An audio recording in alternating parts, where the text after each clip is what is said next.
From the high banks of Daytona to the now defunct 2009 version of the Texas Motor Speedway, welcome everyone to the Elite Racing Network for the Belly Up Sports Cup Series, the Texas Toast 250 tonight, being run at the Old Texas, obviously, with the next-gen car, a combination that will not exist in real life. I am David Wetsergreen tonight, your host, bringing you the action for 167 laps here at Texas Motor Speedway. I am joined tonight, as always, by David Huckleberry, our lovely producer, and Zach Evans, my co-announcer. And Zach, I know you missed us last week. Quite an exciting race there. 170 green flag laps at Daytona. We don't even have 170 laps to run tonight. It's just 167 laps. What is, I think, one of those challenges going to be, for this evening with regards to this old Texas Motor Speedway? Well, anytime you deal with these older racetracks, certainly tire wear is a concern, especially with the speed these guys are carrying around the track. I'm sure that will be a factor this evening here at the Legacy Texas Motor Speedway. Another thing we've seen in the practices, I mean, you talked about it while we were watching on, is how close these cars are in terms of speed. I think passing will be at a premium. And that's where managing the tires may really come in handy as well to give you some long run speed if we get some long green flag runs like we did last week. I think you're absolutely right. And we have completed qualifying just now, and the top of the board looks awfully similar to last week at Daytona, if you can believe it. Ethan Burrell, after a dream speed weeks where he wins the pole, wins his dual race, and wins the Daytona 500, he now rolls off from the pole tonight in the Texas Toast 250. His teammate Matthew Weeks will run second. He finished fourth last week at Daytona. Tate Lytle will roll from third. Pro Edge racing with 3 of the top 4 there, and Chris Wright will roll from fourth. Tyler Fode starts in fifth. For Lake Norman Motorsports, his teammate Ethan Stanley will roll from sixth. Chad Frankenfield goes from seventh, and Jonathan Cutlip will start in eighth. Justin Wadsworth will roll from ninth, and Darcy Enerson will roll 10th. Then it'll be David Tooker and Gavin Hibbs making up row 6, and that's through the top 12. 7th row, Nick Indelicato, Scott Crump lining up side by side. Behind that, you have Justin Fortner in the 26 for Little Eagle Racing and Josh Robin in the number 8 car. Leighton Norgard, Jordan Owens will make up row number 9 on the grid. Jesse Racimus and Nick Massey rounding out the top 20. You go further back. Starting 21st, Richie Hearn. 22nd, Seth Rawls in the Shift Esports number 25. And then row 12, Kyle Hanshaw in the 46, and Ty McIntosh in car 35. Jeff Story will go from 25th tonight alongside Gerald Campbell going from 26th. Dusty Dewar will start 27th, and Andrew Rucker goes from 28th. Row 15, that'll be Jake Scarborough and Carlos Acosta, a couple of guys who were not locked into this field, but do make it due to only 42 cars entering. Justin Vandermarl and Josh Personette will roll from row 16. Mark Rabilis and Trey Holmes will go from row 17. Michael Goodman and Raymond Hanneman making his season debut there from row 19.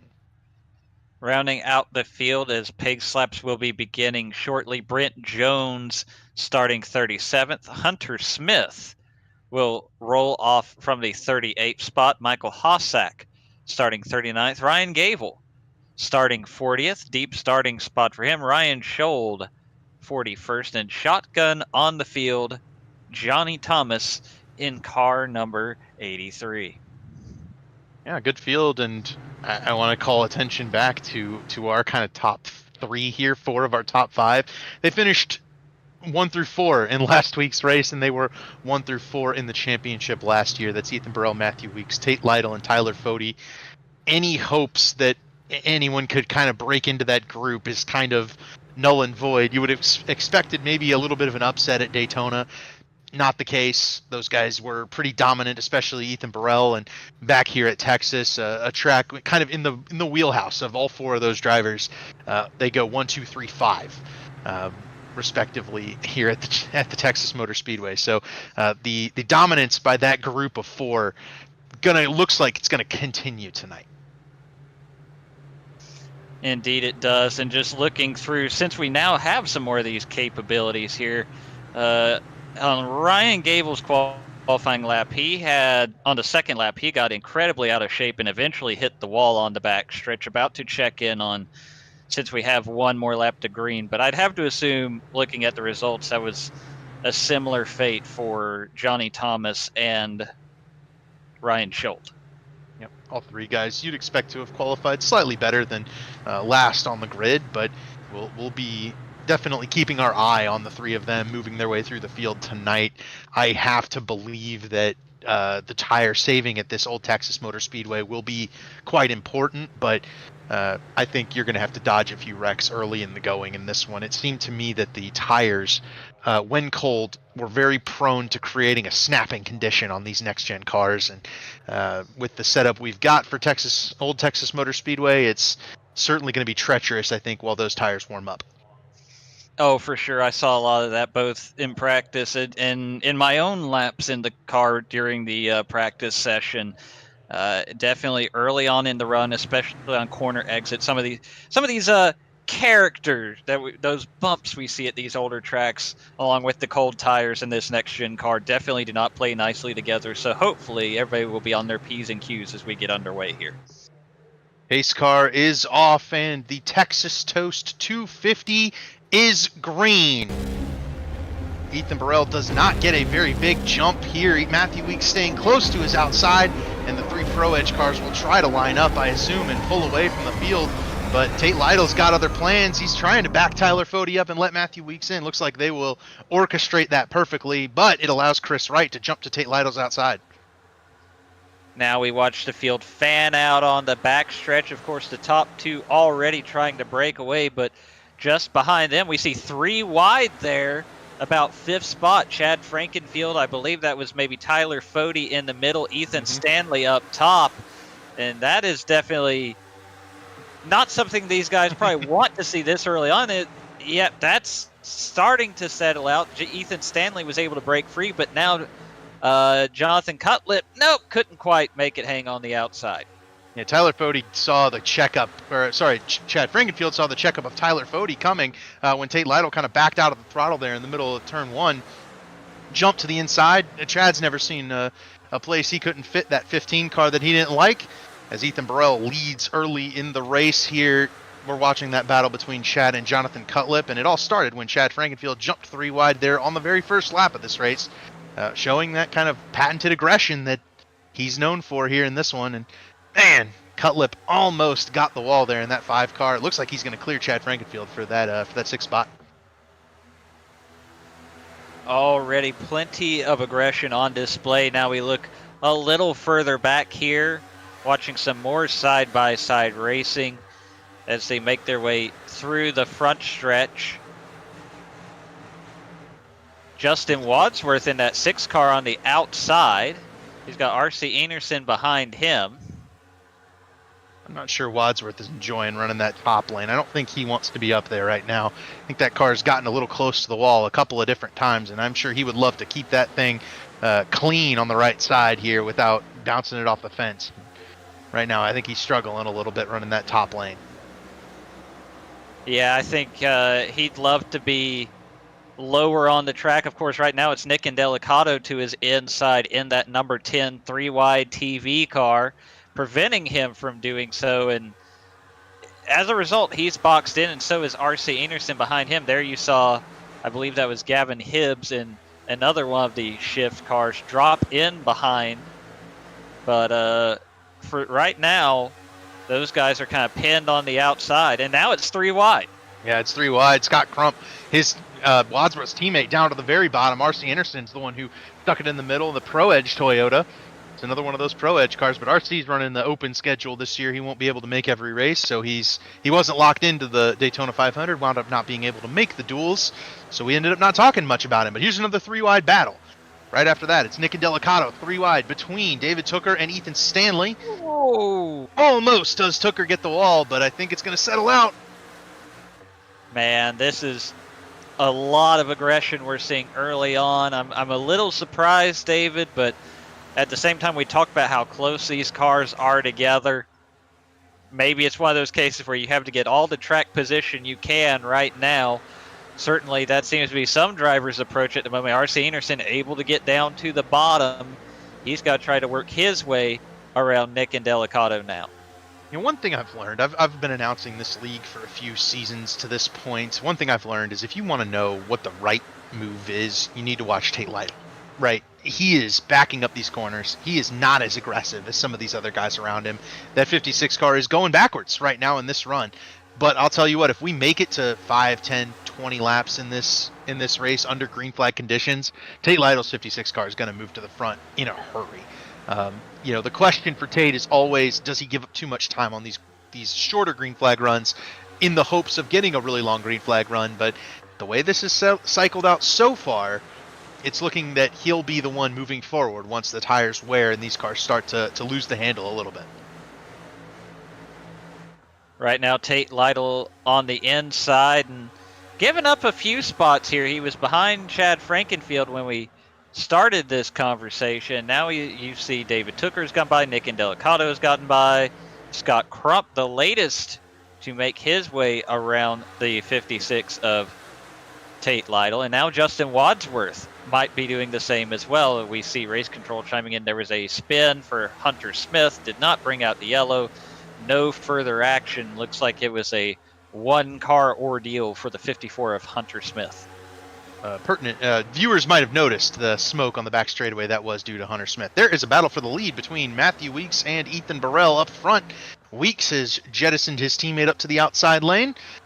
He'll look for the lead on the bottom of the racetrack. Will the defending champion in that 11 car. And Ethan running that top. I'm not entirely sure that's where he wants to be, but, you know, Zach, you and I both are NASCAR veterans. We would have watched many a race at this old configuration of Texas Motor Speedway, and the outside lane definitely came in back in the day. You know, it was certainly a bottom feeding racetrack at the beginning of the night, and then as the tires wore, everything, you know, the rubber came down on the track, the outside lane would get more and more viable. I don't think that's going to happen tonight, given iRacing's kind of inability to make a tire lay down rubber on the racetrack. But, you know, what do you think? Do you think we're going to kind of keep the inside dominant throughout the night, or will guys venture up to that top lane? You know, I'm not entirely sure. And I'm not even sure how much of it is the rubber factor as much as just how different this car is compared to, frankly, the Cup cars we saw run at Texas before the track was reconfigured, so to speak, to its current format, its current layout. I feel like the car prefers a bottom feeding racetrack, at least the iRacing version of it. Certainly not necessarily as much the case in real life, but I feel like this car's got to be pretty happy on the bottom, and that's where you're going to want to be most of the evening. But we will see how it unfolds as the day goes on. Yep, we'll roll through the field here, trying to make sure you guys at home have. There we go. The ticker is back up finally. I was gonna note all the positions that have changed hands there, but it looks like we're back going. Tyler Fode and Chad Frankenfield have jumped back into the top 15 after their first lap shenanigans. Tate Lytle fallen all the way outside the top 10, and see, that's where the question becomes: is how much track position to give up on the short run is too much, and where does tire saving, you know, become a disadvantage for Tate Lytle, where it might be right now. But Ethan Stanley's right there with him, falling back, and you know, we saw this last year a good bit when it was Gerald in the booth sack. Ethan Stanley struggled mightily to save the tire on that 91 car. Think he might be working hard at keeping the tires on that machine and staying around through the entirety of a long green flag run.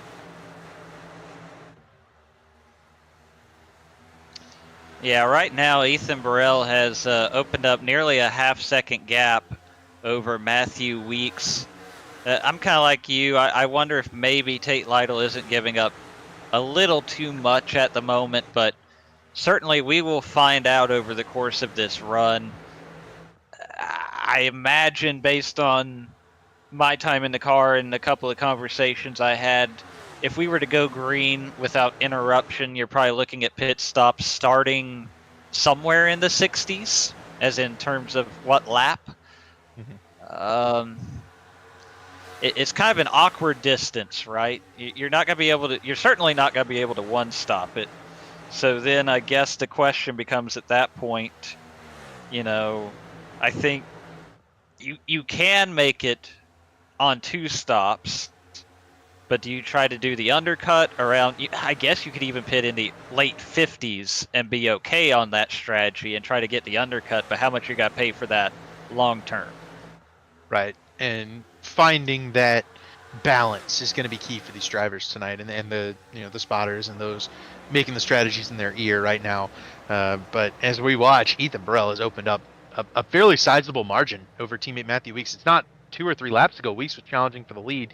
Now Burrell has kind of shot away. Gavin Hibbs has already almost bounced off the wall a couple of different times in that 95 car. He loves to run that very close to the wall lane, and we've teased him about it a number of times.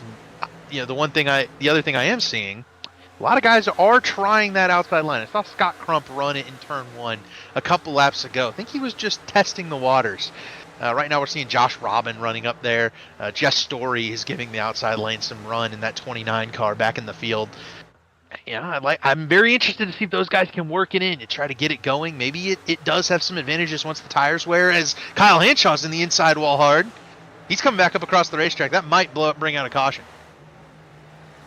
Oh, man, that was almost a disaster as he slid back down the racetrack.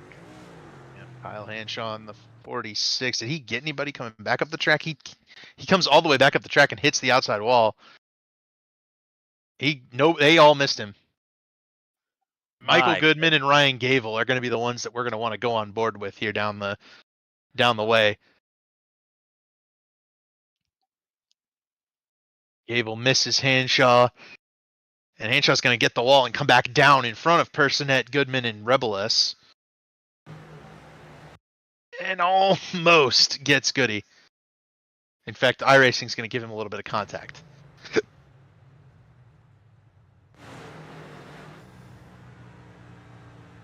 We're half a lap away there. So unfortunately on my end, hopefully we'll be able to see on the replay here. I couldn't tell because literally he blinked out on my screen. I was trying to figure out what the hand motions were for Hanshaw. Okay. Car might have broke? I'm not entirely certain. It doesn't look like he was... I was very curious if we were going to see a sudden turn to the right when he was on the apron. Like right here, he's trying to keep it off the wall. That's fine. Mm-hmm. That's fine. There's nothing wrong there. It's probably an overcorrection at that point. There does reach a point where of course he has got get the tally. Yeah. So I think here he's just trying to... Then he locks it down. He's got the wheel turned to the left. It's so far to the left here. The hands are... And I think at this point... He's got behind on the steering, I think. Behind on the steering, and the force feedback is kicking in. I don't think he was trying to bring out the yellow with the car wandering all over the track. He definitely appeared to have the brakes locked down as well right here. Probably should have locked them down earlier, but overall, I don't think there was malice in any of that, which is kind of what I was looking for, especially after there was the incident at Daytona 500. And, you'd hate to see a repeat of that. You would. A couple of drivers stayed out under this caution as we watch on board with Michael Goodman dodging by Kyle Hanshaw's number 46. Jesse Racimus picks up a lap lead, and then a couple more guys have stayed on the racetrack, including Nick Massey, Jordan Owens, and Johnny Thomas. And they will restart 1, 2, 3, with Matthew Weeks having won the race off pit road. He will restart in 4th, Ethan Burrell 5th, Tyler Fody 6th. You just mentioned pit stops right before this. I don't think this affects anything with regards to pit stops. These drivers are still going to have to pit twice down the rest of the way. I think they were, the guys who stayed out, they're trying to just save a set of tires, maybe get off strategy from the leaders. They are going to fall like rocks, I do believe. But, we've seen weirder things happen, but I imagine Nick Massey, Jordan Owens, and Johnny Thomas will be heading to the back. I think it would be borderline to... it will depend on when we restart. You might... I don't know. I'm not going to say it couldn't happen. I'm not going to say it couldn't happen. I will have to make it on one stop from here? To make it on one stop from here. I think I think you'd have to do a little bit of management, but you're got to reach a point where if you're pushing the tires that long, the tires are going to cause the match. But anyways, we are getting back underway here. Nick So, Massey I don't know. gets going. Matthew Weeks jumps to the inside 3 wide around Jordan Owens. Owens is going to fly backwards. My quick calculator math says you have to do 72 laps per run here. About 144 laps to go. I do not know if that's feasible for these drivers. And then in this next gen car where you're so constantly on the gas as several different cars bounced it off the fence there. And Tyler Fode's getting turned by Johnny. Fode's on the brakes in front of the field. That may result in a wreck. No caution. The caution's out now, and I think Fode's got some damage. Maybe not. I think there might just be some track position and some... Somebody came over the radio and said their race is already over. It might have been the 15 car. Oh, wow. Because I think Chad has to go to the outside wall to avoid this. I'm not sure if Fode thought he was clear on Johnny or if he maybe expecting Johnny to lift a little bit more. Not sure. And then there's the contact for Chad in the outside wall. Tate Lytle's going to lose a bunch of positions over this. And I don't know if they make contact there. Oh, man. Tate stuffs it in the fence to get around Fode. And so two of our, kind of big four that I mentioned early in the race, Tyler Fode and Tate Lytle, involved here on, what is this, lap 23, 24 on an incident? I'm not seeing any meatballs here on the iRacing service, so hopefully the damage isn't as bad as expected. But definitely a little bit of contact there, and ultimately that puts... The field does a really good job getting around Fode here. He loses, 15, 20, 30 miles an hour or more going onto corner entry here, and just barely not clear of Johnny Thomas there, and the old tires kind of strategy wreaking a little bit of havoc. And the interesting part here is I think if we were borderline on those guys being able to make it on one stop, I think this puts them in the range now, as long as obviously they miss this wreck. Yeah, I think they're probably very close. They're going to give it to Tyler Fode for clearing across Johnny Thomas there. I would have to probably see on board with the 40 car what he was looking at. That's a tough one because, at that point, you're making split-second decisions. Yeah, I didn't see him cut across the track any, but I'm also looking at it from here. So Fode is saying he was unaware that it was a 3-wide situation beneath him. So it sounds like he was expecting Johnny to go down to the white line there when he made his turn in, and obviously Johnny could not do that. Therefore, he did not. Yeah, the tally is ultimately fairly menial, and I think Fode can probably appeal that, given the kind of honestly the quite clean nature in which that wreck ended up happening, where only a couple of drivers even ended up making contact. 56 car, 40 car, 15 are really the only ones involved in this mess, despite it being for third place right at the front of the field. Oh, Tate just bounced it off the fence to avoid Fode, and he just loses a ton of track position there. And all that started when we talked about Tate Lytle saving tire at the beginning of that run, and it ends up being a very short run, and now Tate Lytle is obviously at the very back of the field. I believe I heard Tate Lytle say it was about 50 seconds of optional repairs for the 56 car. Interesting. David Hooker is showing 4 laps down. Yeah, he's not on the racetrack right now, it looks like. Yeah, he is still sitting on pit road. He came down pit road for that pit stop, and he just stayed there. Also, Justin Vandermarl has potentially blinked out again. That car is 2 laps down in the 80. We didn't see anything happen to him. So, couple of incidents here. Yeah, I've got nothing on Tooker.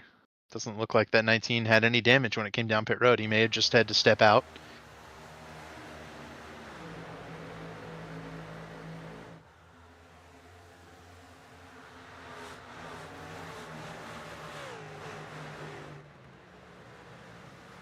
Trying to find something on the replay, but yeah, that 19 car was clean. So we re-rack. Nick Massey is the race leader. He is on old tires, 27-lap old tires to be precise. Matthew Weeks and Chris Wright just pitted. They will restart second and third. Jonathan Cutlip, Nick Indelicato, Ethan Stanley, all up here at the front of the field with fresh tires. Scott Crump, Gavin Hibbs, Justin Wadsworth, all on those new tires. Johnny Thomas remains all out on the track on old tires before R.C. Anderson and Ethan Burrell. Green flag is back out, and Massey gets away with another really good jump. Indeed, a good jump for Nick Massey in that 48 car. You see Chris Wright, Matthew Weeks battling for the second position behind him. Oh, and just a little bit, you can watch some of these cars dance off of turn 2. One of them may have Someone even in the wall. further back, yes. Was that Fortner? It looked It- like it might have been Raymond Hanneman. I think is who it was, Raymond Hanneman in that 85. Nevertheless, we stay green, and we've got a battle for the lead here. Matthew Weeks trying to get around the outside of Nick Massey, looking for that top spot, and he's got to be able to do it out of turn 2. Ooh, Indelicato cuts 3 wide to the bottom of the track, just underneath Nick Massey. Chris Wright clears Massey. Cutlip and Indelicato side by side for third. Massey and the old tires falling quickly. Yeah, Nick Massey's got to have his hands full here. Oh, and Massey sideways. Massey into the wall hard. Oh. Kevin Hibbs into the wall hard. Crump might be all right. There's cars stopped on the front straightaway. Oh, Carlos is going to hit the wall. Andrew Rucker got some of it as well. You saw Carlos Acosta hit the wall. Gavin Hibbs hit the wall a ton. I don't think that car is going to roll from the spot it's currently in. There's another car. Actually, that may have been Carlos I saw. Yeah, it was Seth Rawls was the other car I saw involved in that one. And that's the second wreck involving a car that stayed out on those old tires. Can't help but wonder if maybe the right call would have been to come down pit road and put 4 on with the rest of the field there. We're on the wrong whoever. I think we're going to end up seeing some of the back of the field checking up for this wreck. Person that goes through the grass. He might have been the first incident there on Dave's chart. But yeah, this started even before this point. But here's the angle of impact for Gavin Hibbs and Nick Massey into the outside wall.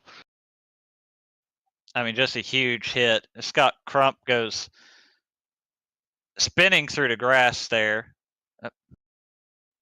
Go forward. Yep. Forward. I'm clicking it. here. Forward. Clicking it. So here you're going to see Nick Massey's got to get a little out of shape here. Slide down the track into Crump. That's got to send him through the infield, which honestly makes him one of the lucky ones in the deal. You're going to see the entire... I mean, Jess Story hits Jess Story hit the inside wall. I didn't see that the first time. How he missed Scott Crump, I don't know. But what he didn't miss was the pit wall. Yeah, I think Jet Story made an evasive choice to miss Scott Crump and to hit the pit wall. And I don't know, Jets. You might have chosen poorly there, buddy.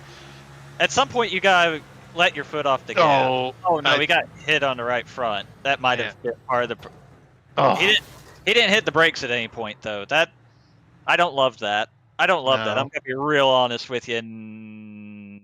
Old tires go bye-bye. That's not. I don't think that's a scientific definition. No, but they did go bye-bye. Seth Rawls is the first car on the scene. Absolutely nowhere to go. And then there's Story. Robin goes bouncing through the grass, but he keeps it off the infield wall.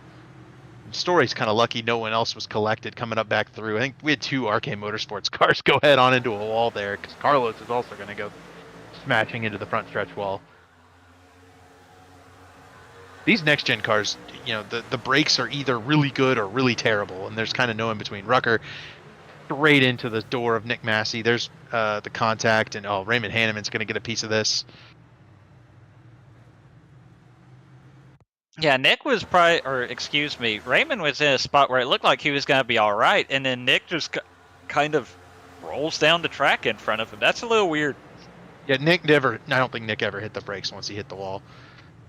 I think Carlos may have locked up the tires and saw that there were 2 or 3 cars there on the bottom. He didn't really have anywhere to go, so he kind of made an executive split-second decision, and it was rather simply the wrong one. Yeah, it's really I'm gonna be honest, David. It's really unfortunate seeing some of these replays, and Mm-hmm. obviously that's a bad spot for everybody on a restart. The pack's bunched up. Gavin Hibbs couldn't do anything. Scott Crump couldn't do anything. There were some drivers who could have done more things to limit the damage we saw there, and simply chose not to. Yeah, I think so. I think you're absolutely right. And ultimately, I think that wreck starts with the old tires. We've seen those cause an incident at these tracks more times than not. And if we saw it kind of be a part of that first wreck as well with Fody and Tate Lytle. Ultimately, I don't think there's any contact if there aren't cars out there with old tires. So very difficult to swing that across. Guys are always trying to find a way to gain an advantage, especially in a race with such difficulty passing. But so often it ends up resulting in bigger incidents than you're anticipating. And just like today, we've lost maybe 5, 6, 7, 8 cars due to maybe some bad decision making. To the devil's advocate, I mean, you talked about how you weren't sure if they were going to be able to make it on one stop from that point, if pitting necessarily gave you a huge advantage in terms of strategy for that first caution. I'm sure that's what a lot of those guys were thinking. Why am I going to pit here if I'm still going to pit 2 more times? But especially when you've got 4 sets of tires in the pits, it may have been worth putting on a new pair of shoes. Certainly, hindsight's 2020, right? Mm-hmm. But And if you wanted to save tires, you come down and get fuel, and don't strap on a set, run at the back, assume that we're going to have some big wrecks here, and then now maybe you take your set, or potentially in hoping that another caution comes out. I'm not entirely sure.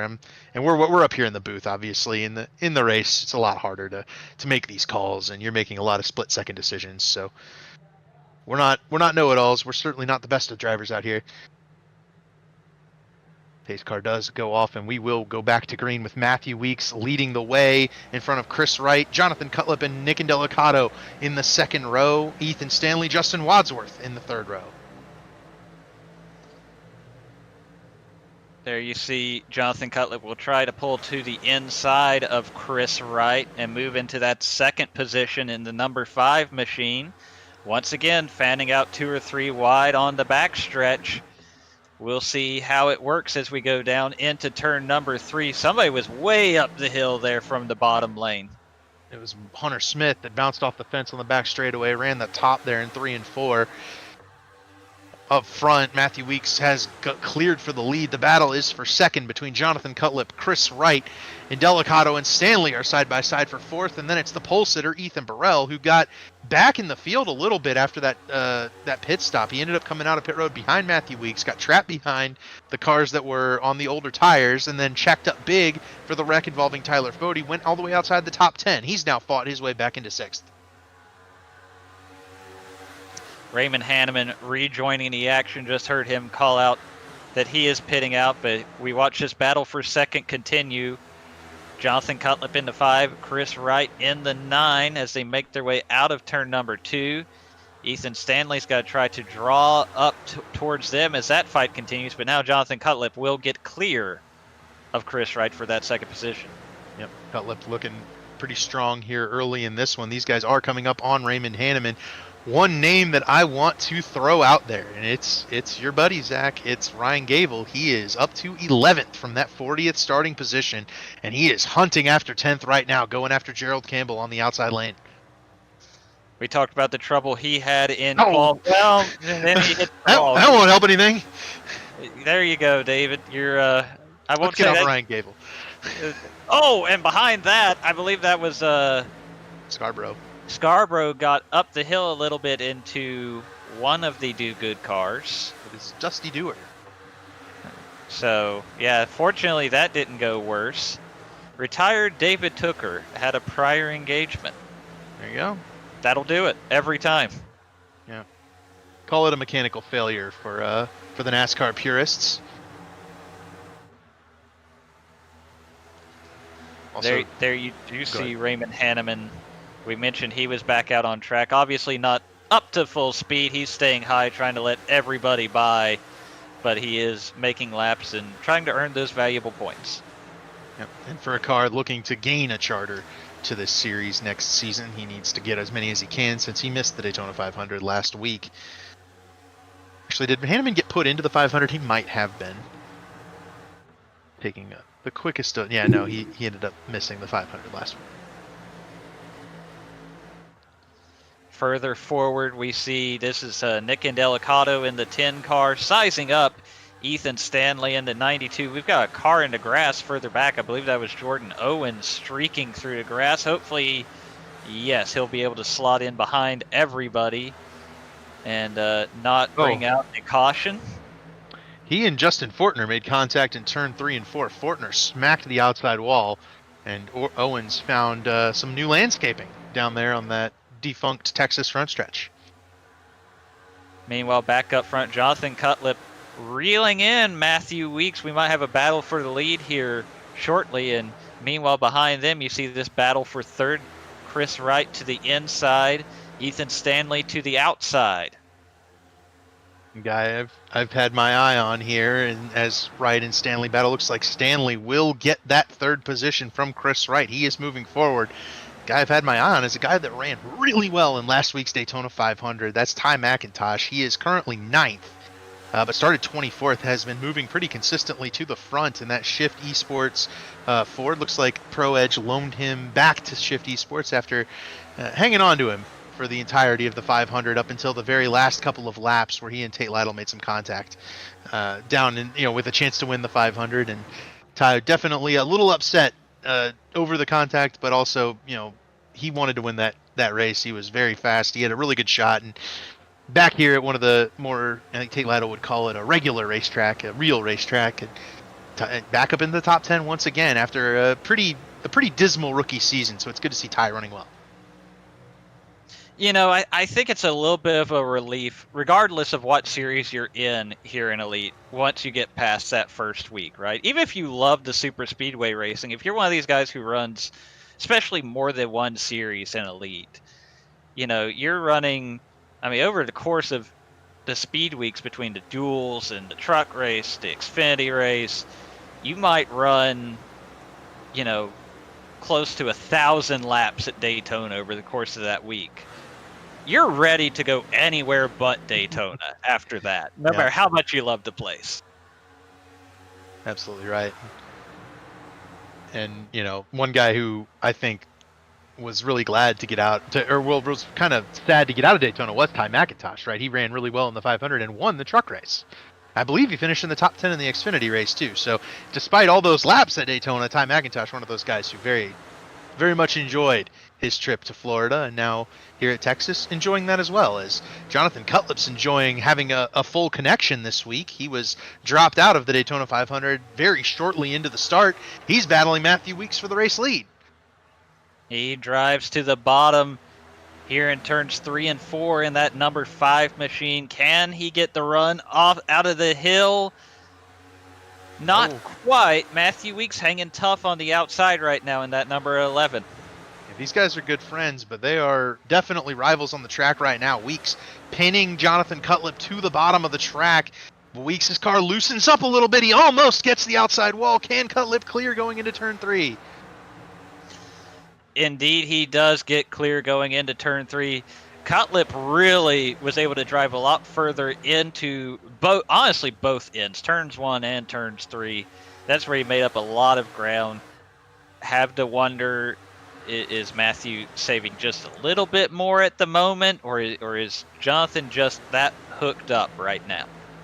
Cutlip definitely driving with a little bit of a mission in mind as well, I think, after his, not a performance in the Daytona 500, but certainly his result. I think he's giving it a little extra this week, but also, with a guy like Matthew Weeks, very attentive to the quality of his tires and the life remaining in those tires. He could be lagging off just a little bit, saving that right front for a long green flag run, because, like you mentioned, Zach, you can make it on one more stop from here. You're going to have to go a long way on those tires. You got to keep control of them. The thing is Weeks has been a little bit squirrely off of the corners. I'm not entirely sure how much he's truly saving, or if he's maybe burned the tires off a little bit after getting the lead and trying to pull away. And that's possible. And certainly no matter what car it is here on iRacing, if you upset that right rear tire, and we've discussed how easy that is to do here tonight, it's very difficult from that point forward, at least for 2 or 3 laps, to not continue to upset it more and more. So certainly that could be a factor as well.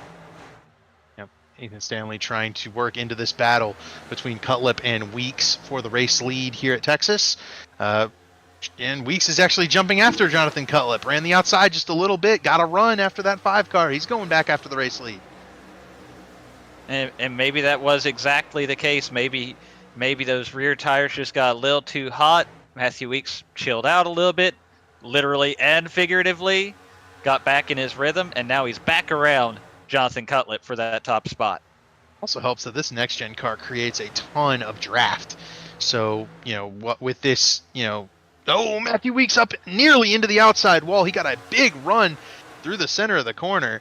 And Jonathan Cutlip's going to draft back up to him. I was going to say, this car cuts through the air pretty well, so you can kind of hide behind it on the straightaways and pick up on the car in front of you and wind up kind of never losing ground. So the only car we've seen so far that was able to actually pull away and make any time by himself was Ethan Burrell.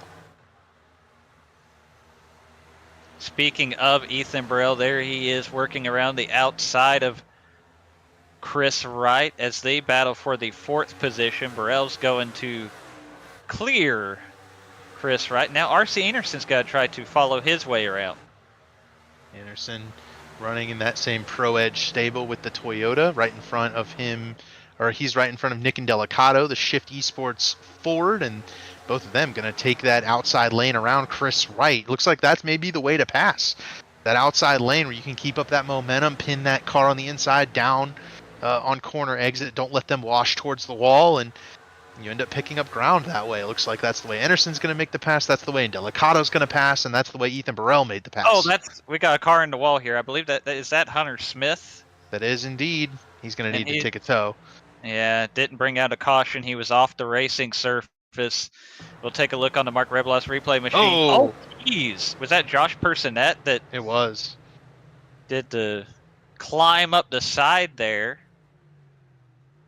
Sure did. Personette wound up finishing on the lead lap in the Daytona 500 last week, and Smith winds up having to tow the 54. He will not finish this race at Texas.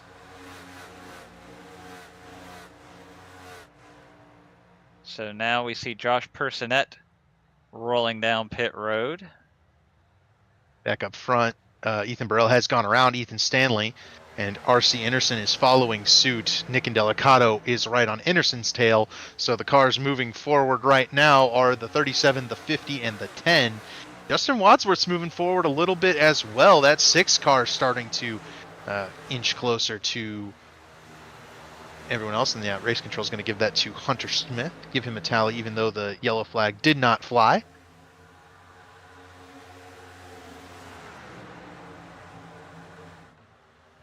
There you see Justin Wadsworth on the screen at the moment, running in the 7th position. Wadsworth doing well. I want to call out to the guy 2 cars back. Chris Wright's obviously right there, but how about our guy Gerald Campbell? Sitting back there in 9th. He was in the booth last week. He called the Daytona 500 with us, and he missed the 500 obviously. Ran really close, almost made it in via his dual race. And here he is running 9th at Texas, having a good run. Not far behind that, we were briefly 3 wide there. I believe it was Tyler Fode and Tate Lytle and one other car. It's sorted out now. It may have actually been Dustin Dewar, I believe, was in the mix of that. Yeah, I think Ryan Schold might have also bounced off the outside wall at some point. It was a white car that I saw hit the wall, so it was either the 32 or the 4. But you can see this is the progress for Tate Lytle and Tyler Fode.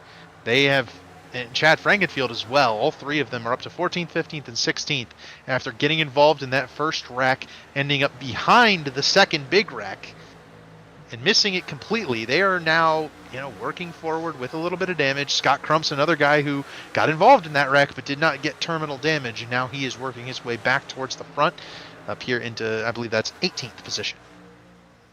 There you see Jake Scarborough making his way to pit road. Look, I'm not saying race car drivers can be dramatic sometimes. We have never been known to overreact to anything ever, David. Never. Never. Remember, Chad Frankenfield said his night was done after that incident, and he's almost back in the top 10. He's having a great run, honestly, and sometimes you need a little bit of that adversity to kind of kick in and galvanize your final result. Tate Lytle does get around Chad Frankenfield, but the point kind of remains is that there's a long way to go in the next gen car. Very tanky, very much a car that can take some punishment. Your night is not over if you get a little bit of damage. Now, there's certainly damage that can end your night, but I don't think we've seen that from those guys. Take a look at the replay here. I think that's the Tate was saying Tate this is Lytle the first going time around. Chad ever let him go. All right. Well, you'll have that in big time stock car race. Not often, but sometimes. Yeah. And I think Chad took offense to it. He's going back after Tate. Oh, man. I think it's warranted, too. I think the 56 was a little bit better on the tire. So it makes sense. Ethan Stanley has fallen all the way back behind teammate Justin Wadsworth there. He's fallen all the way to 7th. And the next guy up on the list of the Burrell, Enerson, and Delicato Wadsworth group that is moving forward at this point in the run is Jonathan Cutlip in 2nd spot. And he's fallen almost a second behind Matthew Weeks, the race leader. Yeah, now you see Ethan Burrell, Jonathan Cutlip side by side, and have to wonder here if Burrell's able to clear. That's going to keep the door open for R.C. Enerson. R.C. might even be thinking about taking it 3 wide. He kind of poked his nose there a little bit there on the front stretch. He's backed off now, but I wouldn't put it past R.C., but that is a team car for R.C. there in that 37 car. I will say R.C.'s been able to do some lines, some maneuvers that he's moving his car around in a way nobody else on the track is right now. Mm-hmm. He's just got a little bit more feel in that car that I'm seeing from a lot of other guys. I would not be surprised if he's still got a couple more rabbits up the sleeve. Wait, no, that's the wrong. I've mixed my magician metaphors. Hold on. That's all right. Rabbits in the hat? Yeah, that one. Matthew Weeks leading, and we'll see about the rabbits of Ethan Burrell and R.C. Enerson coming in behind. And if Enerson can get around Jonathan Cutlip, that would put 3 Pro Edge Toyotas there in the top 3. And if we recall, they finished 1-2 last week. So this group having just an absolutely outstanding start to the season. But there's a long way to go in this race, almost 100 laps. Talk about R.C. Enerson. That right there, you saw him work the car up in 1 and 2 and then really straight line the exit of 2 and get a huge run down the hill. And that's how he almost got around, I believe it was Chris Wright earlier in this run. You could tell he's trying to make that work again here with Jonathan Cutlip. He's definitely getting runs on the straightaways with this line. It's very particular. He's not running the top per se, but he's running a higher line than those guys in front of him, and then he drives it down to almost a very late apex on those corners, and he's utilizing the speed of this next-gen car, the constant time in the throttle, to keep the momentum up in this 50 car. And Jonathan Cutlip's obviously struggling a little bit on the older tires. It seems like that car has worn the right front significantly more. Enerson's got a lot more turn in this car, and in so doing, you can see he's going after Jonathan Cutlip, and he's making the pass. Might have got in there a little too hot, though. Well, see, that's the downside. If you've gotten used to running that high line, then you get on the inside of somebody. He kind of went away from his strength there, but it's hard to blame him. He had the run. He took the run. Didn't quite pay off, though. Yeah, just a little bit of, you talked about RC having some comfort. That was a little bit of discomfort, right? Cutlip didn't cut him any brakes, here comes Chris Wright. There you go. We're seeing Chris Wright pit here. I don't believe he'll be able to run to the end.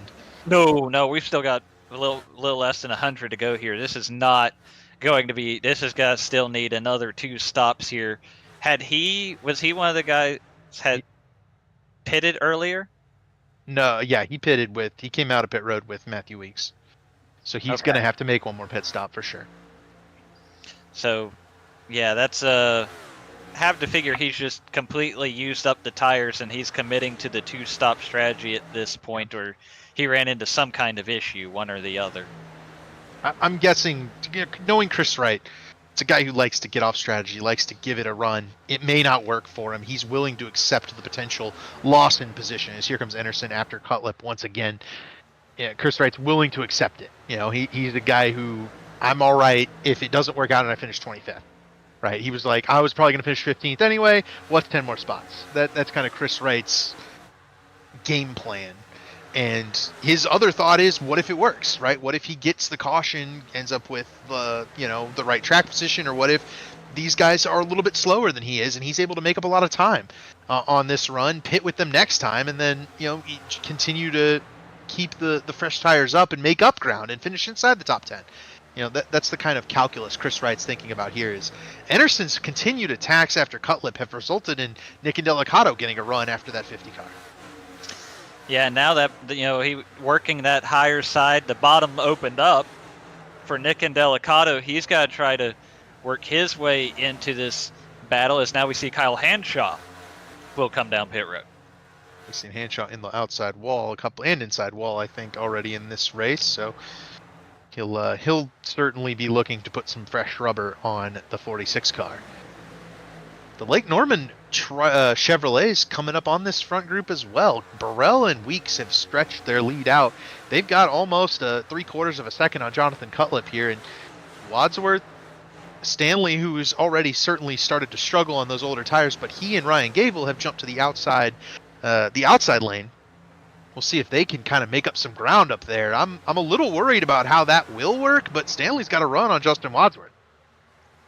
Yeah, I'm kind of like you, especially as these tires get older and lose some grip. I feel like you're dancing with fire a little bit there, risking the chance of sliding up the track into that outside wall. But at the same time, I'm sure it's getting a lot harder to run the bottom with those older tires as well. So you have to do something a little different. And these guys are making it look like Legacy Atlanta instead of Legacy Texas. They are. Right behind them is Trey Holmes, who is a guy who started back at 34th. We kind of glossed over it, but Trey is usually a guy who qualifies in the top 5 at these mile-and-a-half tracks. He's, I think, our reigning Homestead pole winner. Guy who's won a race at a mile-and-a-half track. I think he also won at Homestead. So that's a guy that I was not expecting to qualify quite this poorly. As here comes Chad Frankenfield down pit road. Yep, another driver that certainly will have at least one more stop in his future. Chad Frankenfield bringing his car to pit road. Now we look again, R.C. Anderson and Jonathan Cutlip once again side by side. Now it's for third, but the battle continuing on. R.C. might have nightmares about FedEx tonight. he's certainly seen his fair share of that 5 car and the FedEx colors, and it is not working out for this 50 right now. Jonathan Cutlip playing fantastic defense, not really doing anything, noteworthy. He's just running the middle lane, but that's R.C. Anderson's favorite lane. And so Anderson's having to kind of get out of his comfort zone and try to make that pass utilizing a lane other than the lane he wants to run. And that's just how you run stock cars these days. It's all defense, running that high lane, trying to hold somebody off. And right now, the guy on offense is this guy in the 91 car. Ethan Stanley has driven to the top of the racetrack, and that car is very quick. They're about to be 3 wide. Trey Holmes just got into Wadsworth. Justin Wadsworth, he lost a lot of ground. And here you have Kyle Hanshaw in the awkward spot. He's the lap down car. He doesn't want to get mixed up with this battle, but he also has fresh tires, and he's got to use them. He's got to get around these guys, even if it upsets them. Yeah, well, he's got to go. We had 2 more disconnects. Josh Robin and Jake Scarborough have both pulled their cars off the racetrack. I think both of those guys got some damage in that lap 25 pileup.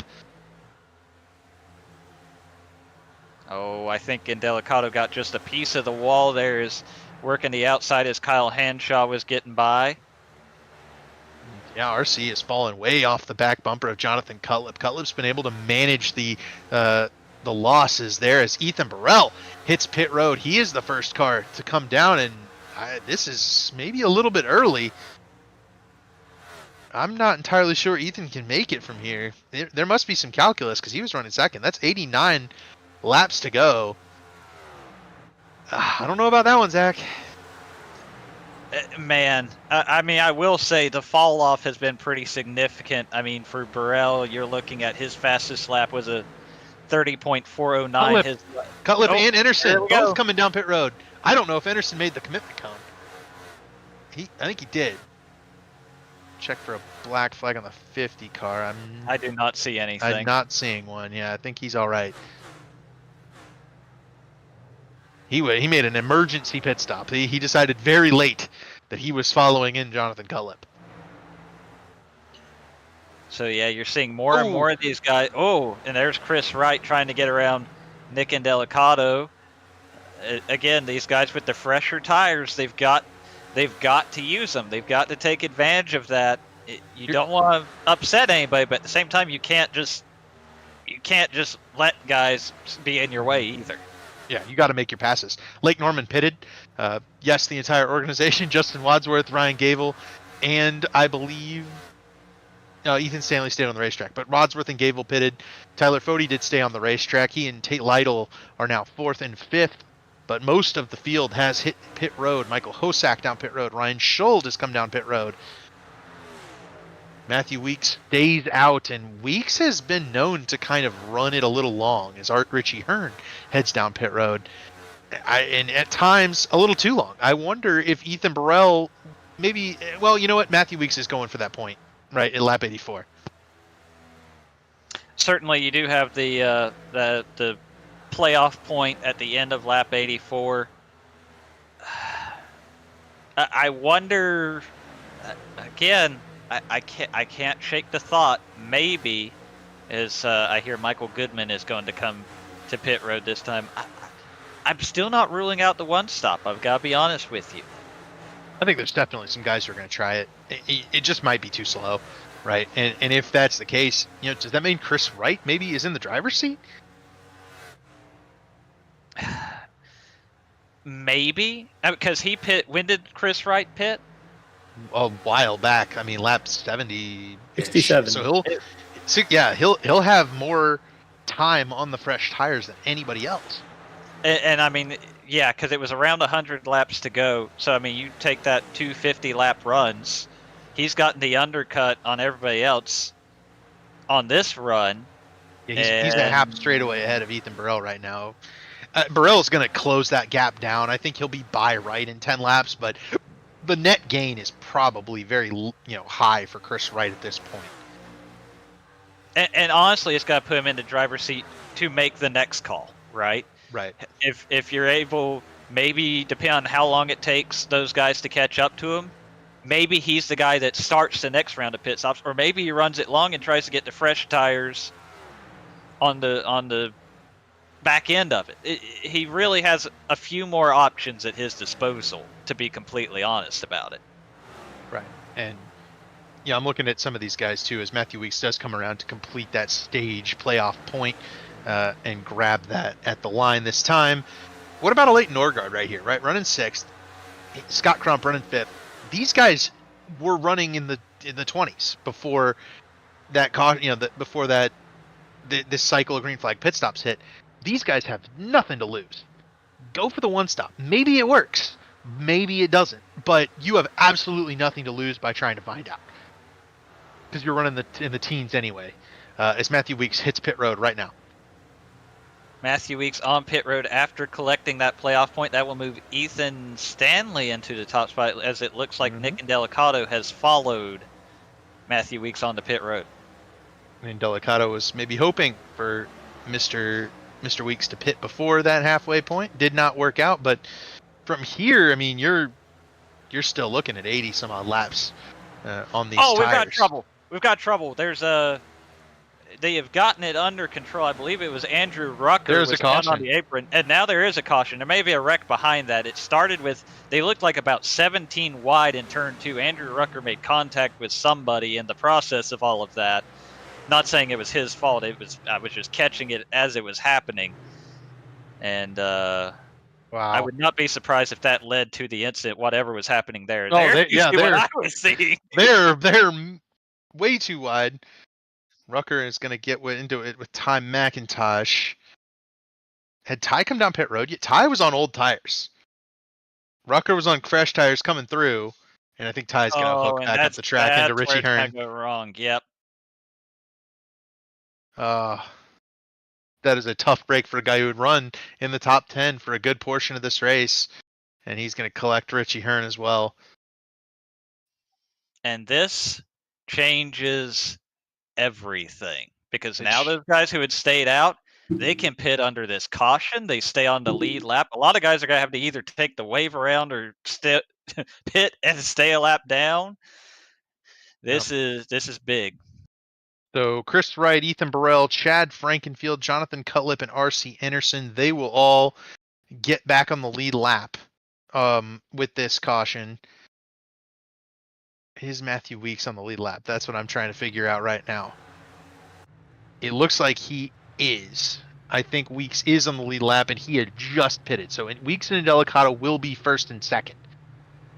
Wright, Burrell, Frankenfield, Cutlip, they all came down pit road with the group that had stayed out. Ethan Stanley, Tyler Fode, Scott Crump, Norgard, Campbell, Johnny Thomas, Jordan Owens.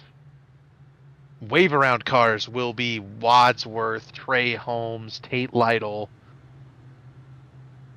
and anyone in front of Matthew Weeks. You know, while we've got the chance, David, we haven't paid any bills tonight. Yeah, it is time to hit the commercials. All right, here we go.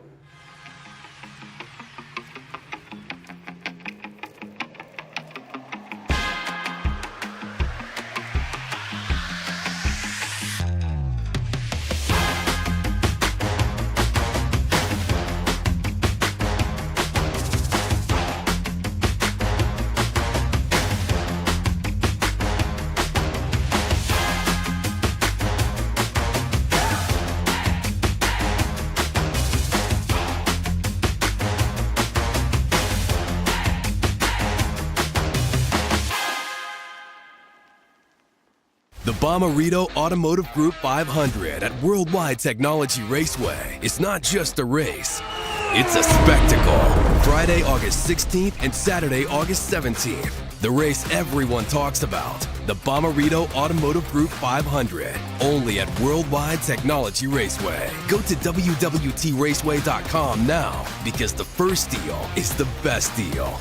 Brought to you in part by the Illinois Office of Tourism and Discover Downstate Illinois. All right, you guys are watching the Belly Up Sports Cup Series. The Belly Up Sports is our series sponsor. The Internet Sports Bar, sports commentary via podcasts, forums, and articles on topics ranging to nearly every sport. Not your usual sports site. Check them out on X or at bellyupsports.com. Our premier sponsors for the season, Blue Egg Marketing. Rev up your business with Blue Egg, your marketing pit crew. Turbocharge your lead generation with experienced drivers that can navigate the competitive track to connecting with your customers. With Blue Egg, you're always in the pole position, leading your brand toward victory lane. Don't spin your wheels. Accelerate success with Blue Egg, fueling small businesses to win big. Worldwide Technology Raceway is a motorsport racing facility in Madison, Illinois, just east of St. Louis, Missouri. Features a 1.25-mile oval that hosts the NASCAR Cup Series, the NASCAR Craftsman Truck Series, and the NTT IndyCar Series. They have a 2-mile infield road course used by Speed Tour Trans Am, SCCA, and the Porsche Club of America. There's a 1/4-mile NHRA-sanctioned drag strip that hosts the annual NHRA Camping World Drag Racing Midwest Nationals event. A title so long Chad could have wrote it. And finally, they have a Kartplex, a state-of-the-art karting facility. Finally, 4D Racewear, makers of the ultimate sim racing shoes and custom apparel designed for sim racing by sim racers. 4D sim racing shoes are custom engineered to connect racers to the pedals in no other way no other racing shoe can still, that is written weird, and we still provide all the comfort needed for those double and triple stints. Visit 4dracewear.com and check out the original racing gloves for your feet. That's our sponsors for tonight, guys. And back to racing. Matthew Weeks on the charge, leads us back to the green. He had just pitted before that caution flag came out. Nick Indelicato was also able to take advantage of that. Tyler Fode, Ethan Stanley are now 3rd and 4th in the Lake Norman Chevrolets. And then Scott Crump, their teammate, is also running 5th with the Leighton Norgard. 6 Norgard just smacked the wall on the back straightaway. They're going to wreck big. Ethan Burrell's in it. Jonathan Cutlip's in it. A big wreck involving some of our dominant drivers tonight. Down the back straightaway. I couldn't tell who else was in it, but it started when a Leighton Norgard in the 12 smacked the wall coming out of turn 2. We'll take a look on the Mark Rebelos replay machine. You know who's glad to see this? About a dozen or more cars had taken the wave around to get back on the lead lap on that caution. Yep. Now they get to hit the reset button and maybe pit here under this caution, restart with the field. They're right back in the game. But here we watch a couple of cars touch the wall. That's Carlos Acosta that clips the wall. And it's off the front bumper. It's off the front bumper of one Chad Frankenfield. Well, I don't know. Let's see here. Carlos is in the wall before the contact with Chad happens. He is. All ahead of him. Yeah. So I think Carlos might have seen that. And once you get out of the gas in these things, they stop turning. Cutlip gets into Chris Wright, sends him up the track, and it ends up spinning Cutlip out right there. Ty McIntosh gets another piece of another wreck. Right down the track, Cutlip sideways in front of the field. Richie Hearn's going to pile into Chris Wright here. Big wreck involving a bunch of our guys that have been big time guys in this race. Tate Lytle was involved in this. We didn't get a chance to see that before, and Tate's got some big damage.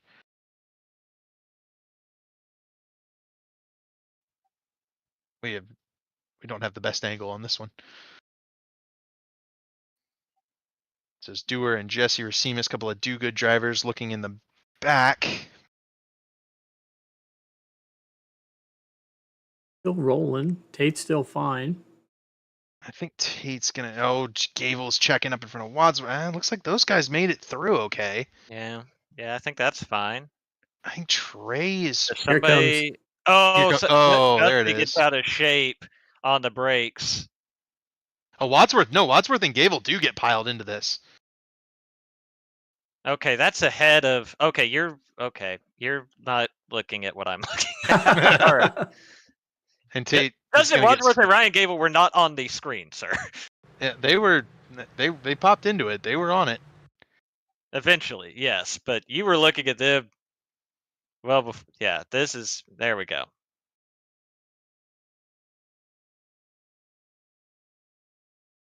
Tate was also involved, and there's Wadsworth and Gable getting into it.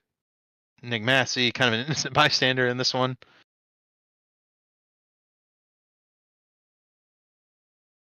And we also get the good shot of Tate Lytle getting involved in this wreck. Tate's a little upset. My goodness. He gets hit from behind. He got hit from well back, too. It certainly tracks.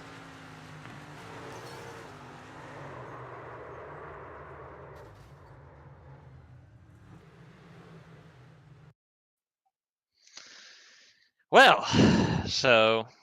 My goodness. Yeah. That's a very eventful restart. Like I said, great news for those guys who had taken the wave around and were able to miss this incident, although I'm not sure all of them did.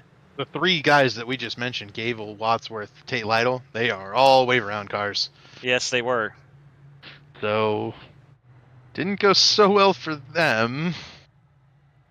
Trying to see if anybody else waved. Kyle Hanshaw might have gotten a wave. He might have been on the lead lap already. I think he was on the. I think he had, with his fresher tires being one of the earlier guys to pit, he had driven his way to the lead lap. Yep. So this has shaken up the running order fairly dramatically. Matthew Weeks still the race leader. That has been the one constant in the mid portion of this race that has not changed. Nick Indelicato running second. Ethan Stanley third. Tyler Fody fourth. Scott Crump fifth. Gerald Campbell has risen to sixth. He's been in the top 10 pretty much since the mid stages of this race. Leighton Norgard is seventh. Johnny Thomas will restart eighth. Jordan Owens will restart ninth. Chad Frankenfield 10th. And then it's a who's who of elite racing here. We've got Ryan Schultz 11th. Mark Rabilas 12th. Michael Goodman 13th. R.C. Anderson 14th. Michael Hosack 15th. Kyle Hanshaw 16th.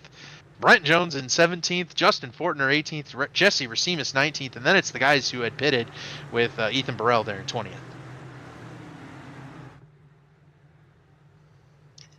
So now, racked up for a restart, it'll be 72 to go when they cross the line this time. Matthew Weeks, Nick Indelicato on the front row. We'll watch Barney make the left-hand turn here. The field will make its way into the restart zone, and we'll be back underway. Green flag back out for Matthew Weeks. He gets a fairly large jump. He's the only Pro Edge car up here in the front group now. He used to have 4 teammates up here. Now his closest ally is R.C. Anderson back in 13th. There you see Tyler Fode working to the outside of Ethan Stanley. That's a battle for the 3rd position. Further back again, they fan out 3 and 4 wide. They do. Gerald Campbell, the one fighting forward. He blew past Scott Crump on the restart. He's coming after Tyler Fode looking for 4th.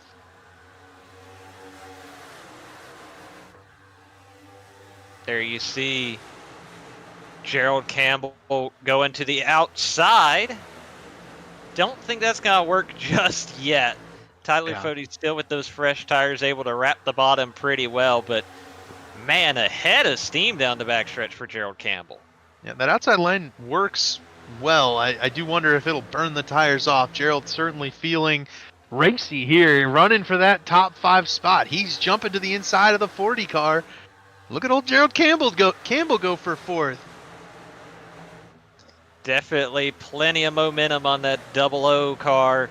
He's got the inside line, got to try to work his way around Tyler Fode, but you know Fode isn't going to go down without a fight. The drag race down the backstretch, and Fode's got to clear Campbell going into turn 3. Yep, and while we're here, Nick Indelicato has pulled up on race leader Matthew Weeks. He's going after the race lead on the outside. There you see Nick Indelicato outside of Matthew Weeks, drives it hard into turn number 1, but can Matthew Weeks get that drive off of turn 2? He can. Oh, he stayed right with him. Ethan Stanley looking on. Yeah, you know Ethan Stanley's just waiting for this to sort out so he can try to get involved in it as well. Nick Indelicato's got to be really careful here. I mean, you've talked about burning up the tires, but also we know how many guys, as the car dances on corner exit, you don't want to get into the wall here either. Yep, they're battling for that lead, and now Indelicato clears Matthew Weeks. He will maintain your race lead at this point. Guys, moving forward, Chad Frankenfield is up to 6th spot. He's jumped forward since the restart. He restarted in 10th, and then the other 2 guys that are shooting forward on this restart are Ryan Gable and Ethan Burrell. They have rolled up to 14th and 15th respectively, and in fact, they're going to be up in 13th and 14th as they get around with Mark Rabilis before the start-finish line. And meanwhile, there you see, I mean, you talk about Mark Rabilis. He is exploring the high line, and boy, it really bit him there. I mean, that was almost a collision with, I believe that's Trey Holmes. Trey's also moving forward amongst this group. Rabilis did spend a couple of laps up here in the top 10 or so. The battle up there for 10th between Owens. Oh, there's Rabilis finding the outside wall. Let's get off him before he wads it up while we're jinxing him there. Now you see this battle for the lead. Ethan Stanley adding his name to the mix. He's able to get around Matthew Weeks. He's got to try to get alongside Nick Indelicato. Not going to happen here, but definitely Nick knows he's there. Ethan Stanley able to move into that 2nd position. Yep, but Stanley's still working that high lane, and we talked about whether or not that lane would be of benefit for some of these drivers. Ethan Stanley's found a way to make that thing work. He's running a lot higher than anybody else who's ventured into that 2nd groove as well, and now he drives to the bottom of the track on Indelicato, but Indelicato's going to slam the door on him. Boy, that just close racing here. That's really close off turn 4, but now Ethan Stanley's got to be able to work his way to the inside of Nick Indelicato. He's got to have the inside line into turn 1. We'll see who gets the better run on corner exit. Stanley washes up the hill a little bit. Indelicato's got to keep the lead. Oh, Kyle Henshaw just shot out in the middle of the pack. He might have that same issue that he had earlier. I think he's managed to keep it on the inside this time, but there might be some difficult damage there on that 46. And yeah, Henshaw's got a meatball flag. He will be heading to pit road to fix that mandatory damage. Another tough break for Kyle Hanshaw. It's been a long night for the driver of that 46 car who, as you said, headed back to pit road. You see the smoke dissipating as the field makes its way back down the backstretch with Nick Indelicato still leading the way. Yeah, I wasn't sure whether we would have that same issue we had, I believe, for our first caution of the day back around lap 20. Hanshaw hit the inside wall and then wound up cutting across the track, and he had recovered. He had been back up into the top 15 there for a little bit, but unfortunately, car snapped on him again, and he will find his way onto pit road to fix further damage. Oh, Fody just got the wall and coming out of 2. It didn't really slow him down any, though. Just narrowed it up a little bit. Took some pain off. Yeah, he's able to stay in that 4th spot, still sizing up Matthew Weeks and considering a pass for that 3rd position. But, of course, we're also keeping an eye on this battle for the lead. Nick Indelicato in the 10, Ethan Stanley in the 91. A couple of blue cars battling for the top spot here at Texas. Yep, the Blue Egg and the 3-wide TV cars, couple of good sponsors of Elite Racing and of their respective teams, Shifty Sports, Lake Norman Motorsports. Yeah, Stanley's really got that high lane working. The problem is he finds his way to the bottom like this. Unfortunately, that tends to not work out because he gets down into this turn 1 and he is just unable to turn that car on that bottom of the track, and he can't get off the corner like he can when he's up on the top of the side. And unfortunately, that kind of leads to him running side by side with Indelicato like this. Just brings Matthew Weeks and Tyler Fody right back into the mix. I mean, you could especially see in turn 2 the last couple of times, that car just will not stay on the bottom for Ethan Stanley and allow him to get that drive off. He is just skating up the hill and killing all the momentum as he's trying to make that pass. And now Matthew Weeks has got to try his hand at it in a battle for 2nd. Yeah, but you can see Weeks is going to run into the same problem. 91 car's got that outside lane there in turn 1. He's able to keep that momentum up on corner exit and clear by Matthew Weeks. Now the battle is over here between Scott Crump and Gerald Campbell looking for 4th spot. Scott Crump's bypassed Chad Frankenfield. And Crump, he has that damage from getting hit on the right front in that first big wreck. I wonder if Scott Crump's got anything to say about this race. I was wondering if that damage was holding him back a little bit, but maybe he was saving his tires. Well, I can tell you one thing. He's around some good friends here in Gerald Campbell and Chad Frankenfield. I don't think that there are too many punches being pulled in this trio, all fighting for a spot in the top 5 right now. There are not, and I pulled us off by Ethan Stanley, but he did finally clear Nick Indelicato for the race lead. As soon as I pulled us back to Gerald and Crump and Frankenfield, it was the battle for the lead had ceased, but now it's back on as Indelicato jumps to the inside. He's about to discover what it's like to be pinched down on corner exit of turn 2. Stanley ran a lot higher up, and Chad got in the wall. Nick Indelicato got to try it again here. Matthew Weeks is there now. Yeah. And Weeks, I think, has saved his stuff. I think that's what Weeks was doing. As Indelicato and Stanley went by Matthew Weeks, he backed off. He was trying to save the tires on that 11 car. He is now rocketed back to the back bumper of these leaders. And while they're side-by-side racing, they are burning their stuff, trying to race after it. Stanley and Indelicato and Matthew Weeks, Tyler Fody, they're licking their chops. They're going after this 2nd spot and this 3rd spot with some fresh rubber, I think, because Fody's run very, very smooth. He has not been under fire from Campbell since that first couple of laps, and I think the 40 car is going to be quite clean. Contact between the 10 and the 11. Incidental contact. And there you see Matthew Weeks. Is he going to be able to get around? No! And Indelicato is in the wall. I think he barely scuffed it. I think he might have even had to lift for the 11 car there, but Matthew Weeks on a mission now. He is wrapping the bottom better than anybody else in this front group, and the 11 car going after Ethan Stanley for the race lead, and I think he's going to get it going down into turn 1. 54 laps to go. A little bit of a blink there from Ethan Stanley, but Matthew Weeks is clear. Oh, this is a really sketchy situation. Obviously, Matthew Weeks was able to get by all right, but now, Nick Indelicato's got to really be careful here. Stanley blinking not at the most opportune times. That's the first time I've seen him blinking in this race too, but it looks like Matthew Weeks is going to be clear of the 91 and the 10, so Weeks from third to first in just a couple of laps, and that 11 car, which was way out in front earlier in this event, starting to flex that muscle once again. And if Matthew Weeks can get that clean air, it might be game over for these guys. Ethan Stanley's working very hard to try to get back to this 11 and pull him back into this pack so that he doesn't just wrap the bottom and kind of drive off into the sunset. I will say, whatever the issue was connection-wise for Ethan Stanley, it seems to have stabilized. We didn't see him blink at all that lap.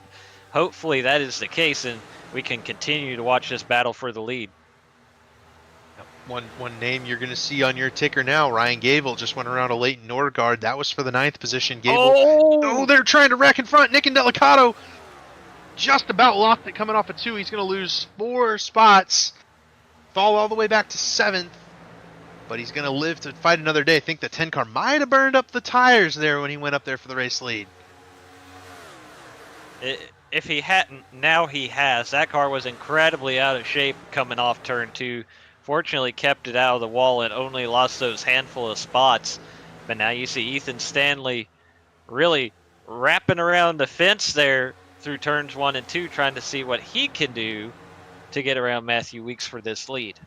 Yeah, Matthew Weeks just running the bottom so effectively. He is lower than any car in this top group, and he is faster than any car in this top group right now. Let's get an instant replay of that incident with Nick and Delicato coming out of turn 2. I think, yeah, that car just loosened up on him, and big save by the 10. No contact, no nothing, just a little bit of oversteer there in the on corner exit there in turn 2.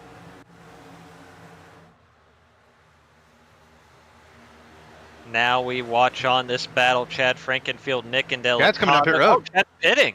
You know, I was just thinking to myself, we saw Chris Wright pit with 100 to go. It kind of set himself up for 50-lap runs. We've got about 50 to go here. 49 They're 3 wide. They're 3 wide in turn 2. Gerald and Delicato are going to wreck. Oh, no! All 3 of them. Gerald, Nick and Delicato, Scott Crump all wadded up there and on the back straightaway. Ethan Burrell's going to get hit. Scott Crump is going to collect Ethan Burrell. That was a little bit late. I think we could have hit the brake pedal there before collecting poor Ethan. That fender's bouncing like crazy. You know, there's some angry drivers. There's some angry sheet metal. All right, let's take a look on the Mark Reblos replay machine.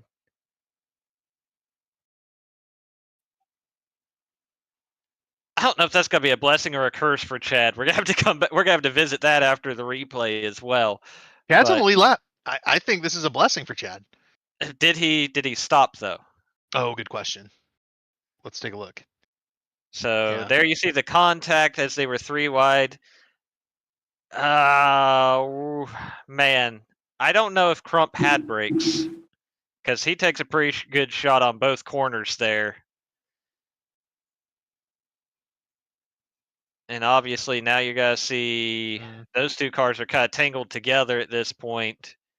I don't know if Nick had it, or excuse me, Scott, you could see the tire marks. I don't know if... Yeah, he may not have been able to do anything. I don't think he could do anything. And unfortunate for Ethan Burrell, the pole sitter, who has just been absolutely in the wrong place at the wrong time consistently in this race. He ends up with a meatball flag, and the guy with a huge points lead after last week is going to end up. Yeah, Scott still hadn't stopped yet. I'm wondering if there was maybe a no brakes, the wheels off the car type of issue there for the 90. I wouldn't be surprised if both the left front and the right front, because he takes a huge shot both from the car that comes up the track and the outside wall. I think Scott Crump was a passenger. It might have been, yeah, and that's just so unfortunate given the placement of where they were gonna come down the track, because you had the entire field trying to dodge low that time through. I think Jonathan Cutlip ended up involved in this wreck. I'm curious to see if we can get, or was he taken out of the last one?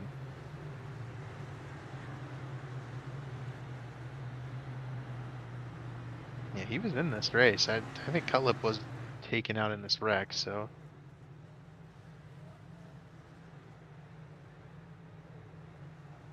Oh. Huh. the motor blew on the 5 car just down the Well. front straightaway. I don't know what to tell you. Yeah. Is Chad not the race leader? It, He is it not. does not. Scored it. No. So he must have went a lap down and is now in either free 25th. pass or wave around position.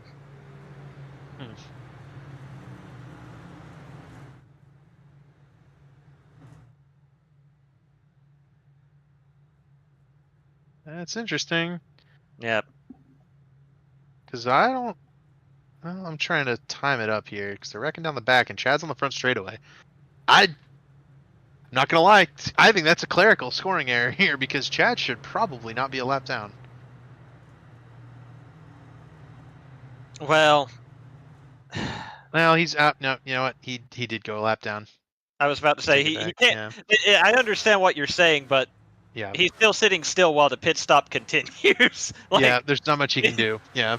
The caution comes out while he's in his pit box, and Right. then the leaders go flashing by. Yeah. There's not a whole lot he can do because I thought he was already on his way out. He was not. No. So Chad will rejoin the field at the tail end, and Andrew Rucker will assume the lead. Did Rucker pit just before this caution, or did he just stay out on 20-lap tires? Do we have the pit stop info there, Dave? Yeah, it looks like lap 92 for Rucker. Oops, that's wrong button. Oh. Wrong button. He's in front of Weeks. There you go. Yep. So I think Rucker is on tires that old. Was Bodie not? I guess everybody just came for fuel? Because the way that shows, it doesn't look like I they've think- taken tires recently. No, I think that bar was so small you couldn't see it. Ah. The that might last be the- little sliver, yeah. Everyone else has a sliver except for Rucker. Yep. That's what it is. I see now. And that's going to give Tyler Fode the bottom on the inside behind leader Andrew Rucker. And if Rucker can fire off like we saw with Nick Massey and some of those other guys, he might be able to pull Tyler Fode through a little bit and give him a chance against Matthew Weeks.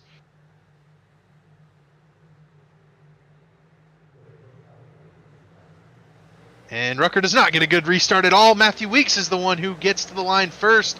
Almost looked like Rucker spun the tires. Johnny they're Thomas is in the grass. Yeah, that has really stacked up the bottom line, and Andrew Rucker might have a handful off corner exit too. We saw that with the guys who stayed out after that first run. Norgard backed it up there. It's going to be Gable shooting through. Jordan Owens up in here into the top 10. He'll be firing it after Andrew Rucker as well. Matthew Weeks to the race lead. Stanley to second. Fode to third. Enerson clears to fourth. And then the fight will be for fifth between Gable and Rucker. And I think Ryan Gable is going to get into the top 5 here. So 3 Lake Norman cars all into the top 5 all at once to fight against the Pro Edge Toyota of Matthew Weeks.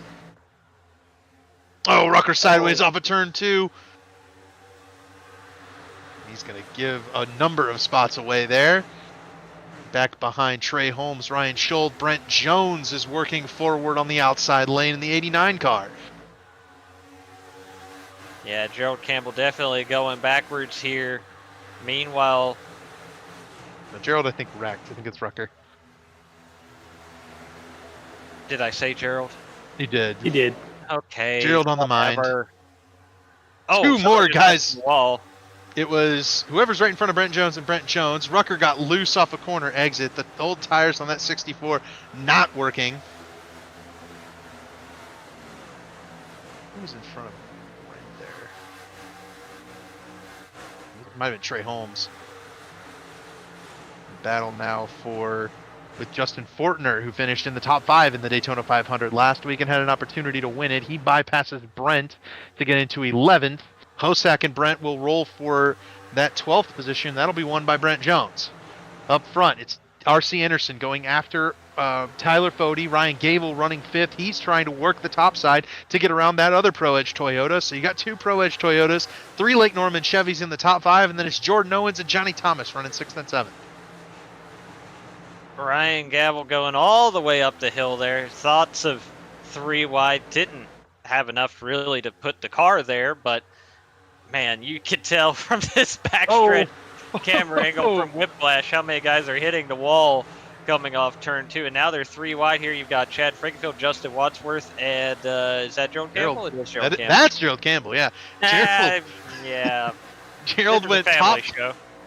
Gerald went top to bottom on the back straightaway and went from and blocked Tate Lytle all the way to the apron to get 3 wide with Chad and Wadsworth like he is right now, and he's still making it work in that 00 car. There might not be too much damage on that 00. Now that has sorted out, fortunately, without too much heartache and heartburn. But you see a little further up front, still some of these guys mixing it up. Look at Jordan Owens go. He's got to go to the inside of Ryan Gable here, and he might be able to get up to the 6th spot here. He's working on it. Johnny Thomas had just gotten around him. Johnny also got around Gable. Gable was in beside R.C. Anderson and had to back out of the throttle. He did not get a good run going onto the front straightaway last time through on the outside lane. And in so doing, he checked up. He lost a spot to Johnny. He lost a spot to Jordan Owens right here. Up front, battle for the lead. Ethan Stanley, Matthew Weeks, Tyler Fody looking on as well as these guys go side by side for the top spot. Yeah, this is not over, and there's a lot of time left in this race. Oh, car in the wall. I think it was Ryan Schold. Nevertheless, Ethan Stanley clears for the race lead down the back straightaway with help from his teammate Tyler Fody. Now Fody will battle Matthew Weeks for the 2nd position. Man, just watching these guys battle side by side. I know this track is a favorite amongst the drivers here in Elite on iRacing, and you're kind of seeing why. You'll be able to see a lot of side-by-side contact here tonight. Weeks and Fody, those guys are best friends, aren't they? Zach, I know you weren't in the booth with us last year, but I think Tyler Fody and Matthew Weeks had this exact relationship for like 25% of the season, where Fody was on the outside, Weeks was on the inside, and they were battling it out very hard. And last race of the season, they both just had only compliments to talk to each other. And it's Tyler Fody's trying to clear Matthew Weeks. It's not going to get it done. They're going to remain side by side down the back straightaway again. These guys, utmost respect for each other, but they never pull punches. They race so hard against each other. And normally in this situation, you hear the cliche so many times, this is exactly what Ethan Stanley wants to see in his rearview mirror. But you know what's not really happening? Ethan Stanley getting away from these guys. Yeah, he's not. And Stanley is running that top in front of Tyler Fody, trying to pull his teammate past the 11 car and give himself a little bit of buffer, because remember what happened last time. We had a restart. We saw 2 cars, including Ethan Stanley, drive past Matthew Weeks. Matthew kind of held back, saved his stuff, and then 10 laps later, he was right bypassing those guys with just a very, very fast 11 car wrapping the bottom of the racetrack. Now he's bump drafting Tyler Fody down the front straightaway, and Fody's getting to go into turn 1 at a pretty high rate of speed here. Man, just sailed it in there, but that's also open up the bottom. Here we go again.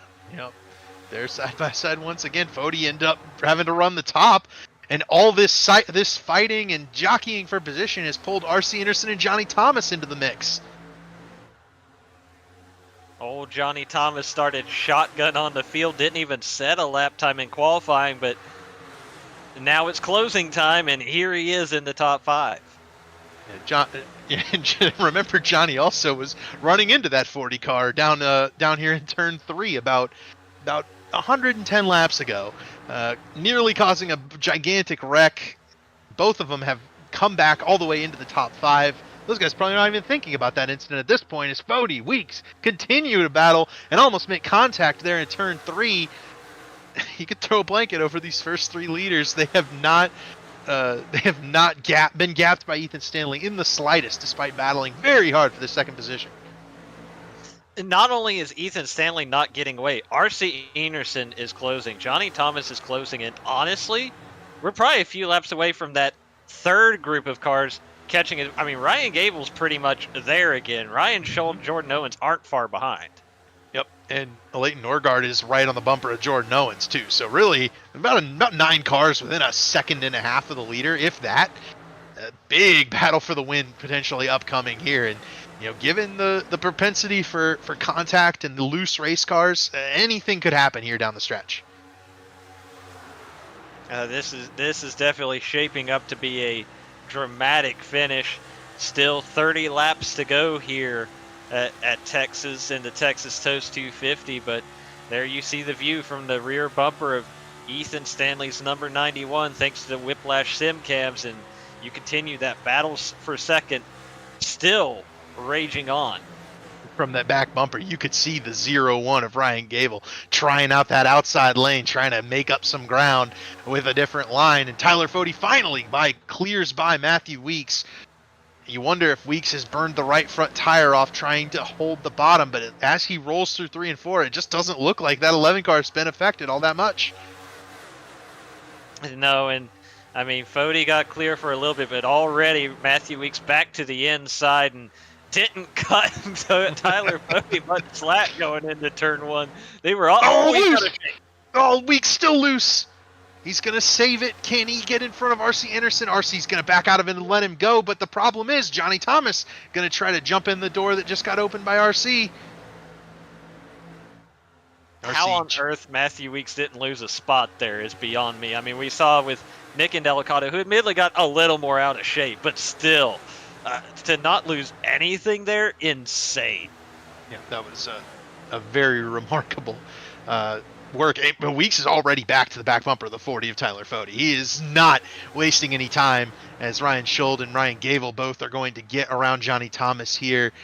Johnny unfortunately had to check up for that RC Anderson checkup for Weeks, and he ends up being the one who is the victim and falls back. He's going to also lose his spot to Jordan Owens here.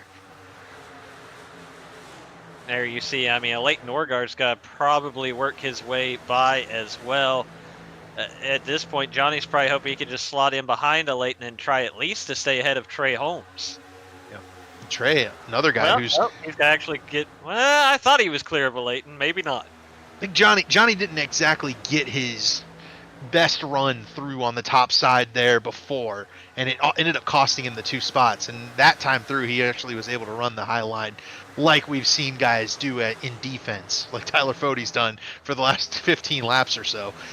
And it worked out for Johnny that time. He was able to hold off a Leighton for 8th. Just ahead of Johnny, he was looking at 3 guys running 3 different lanes. He didn't get side by side, but Ryan Gable, we mentioned he's been one of the first guys to go way upstairs, and then Ryan Schuld was kind of in the middle, and Jordan Owens was content to wrap the bottom. Right now, Ryan Gable was able to open up a little bit of a cushion through that little experiment, and he's got to try to catch up to RC Enerson for the 4th position. The fastest car in our front group. Weeks loose! Weeks is going to hit the wall hard! Matthew Weeks in the wall hard, and that might spell the end for one of the dominant cars tonight. Loose off turn 2, and Matthew Weeks hits the wall. There's no meatball flag on the 11 car, but you can tell there's heavy damage to Matthew Weeks, and I would wager all of the jostling and shaking inside that 11 car wound up burning those tires a little more than he anticipated, and that results in what appears to be a much worse finish than that car maybe deserves tonight. And here comes RC Enerson. He was briefly alongside Tyler Fode for that 2nd spot. Now can he get the run out of turn 4? They stay side by side, coming to the line. 22 laps to go here in Texas. Boy, they were close going into turn 1. Looks like when RC was side by side with the 10 car Nick Indelicato, and RC sideways coming off of turn 2. He's going to have to yield this spot to Tyler Fode. Fode has played excellent defense for that 2nd spot, and it has opened up a big gap for race leader Ethan Stanley, who has finally pulled away after watching Fode and Weeks fight side by side in his mirror for so long. All of that shuffling, mind you, has moved Ryan Schuld and Jordan Owens' battle up into that 5th spot. So now Owens is going after 5th around Ryan Schuld. And there you see it. Jordan Owens able to clear Ryan Schuld, who immediately is under pressure from Trey Holmes. Trey Holmes, just a few laps ago, was hanging out in 10th. He's moved up to 6th. He's on the charge right now. Yeah, Trey's got a really fast car. He has kept the tires on this 88 car after all this fighting. Another guy who's moving forward with good tires, Justin Fortner. He finished 5th in the Daytona 500 last week. Another guy behind him moving forward on those fresher tires, Michael Hosack in the 24 car. But Matthew Weeks just went around him, so maybe Weeks can get back on the charge and get back into the top 10 here. It'll be very interesting to see who will keep tires over these final 20 laps. You know it's going to be harder and harder to maintain control, especially out of turn number 2. There you see Ryan Schold leading Johnny Thomas as they cross the line here. 19 laps to go. I was just saying before Matthew Weeks had his incident that Ryan Gable's outside lane was actually the fastest car in this front group. That is no longer the case. Jordan Owens and Trey Holmes have both turned on the afterburners and are running still in the low 31s. Everybody else is in the 31.1s in this front group. So I would say Jordan Owens and Trey Holmes, you should not count them out of the race win yet, because they are not that far behind race leader Ethan Stanley. Not going to help if Trey hits the wall, though. Come on, Trey. Well, you'll have that. Here's Jordan Owens alongside Ryan Gable. Couldn't quite get the spot there out of turn 2, but that is a battle for the 4th position. There you watch along. It's Jordan Owens. I mean, he's got Trey Holmes breathing down his neck as well. He wants to get around Ryan Gable as soon as he can. By the way, Ethan Stanley, he's opened Tyler up Fode about... disconnected. He's back. No, he's back. He's still here. He was out for a second, but he's back. It worried me there for a second. His last lap, in fact, did not register on iRacing server in terms of a lap time. Scoring still showing him second, so I think we're okay. I was trying to look at the lap time to see who was fastest, but worried we lost the 40 car there for a second on a second spot. There you see Tyler Fode and the fact that his lap time did not register. Didn't register this last time either. So, I mean, if it blinked crossing the start-finish line, it probably negated both of those laps, is the problem there. Yeah, yep. That is indeed. But as long as the scoring is still counting that 40 car is in the race, then I think we're good. Yes. Jordan Owens he's still showing in the 2nd position, so we should be all right. There we go. Lap counted that time through. Ethan Stanley was a little bit quicker. So was R.C. Anderson. And of this front group, it was Ethan Stanley that was the fastest car among them. So Stanley's been able to keep the tires on that 91 car, and with 15 laps to go and over a second gap back to Tyler Fode, it looks to be in his hands, barring any mistakes. Yeah, Ethan Stanley has been able to open up that gap here as we get further and further into this run. Meanwhile, we continue to watch as Jordan Owens searching for a way around Ryan Gable, and now the battle for second. Here we go again. We've seen R.C. Anderson get alongside guys to the inside, but just can't quite complete the pass.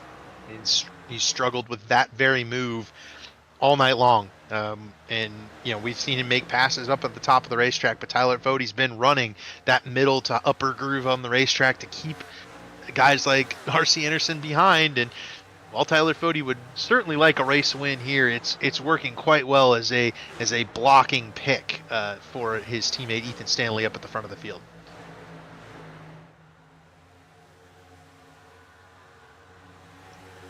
Now we watch here. Trey Holmes has closed in on Jordan Owens.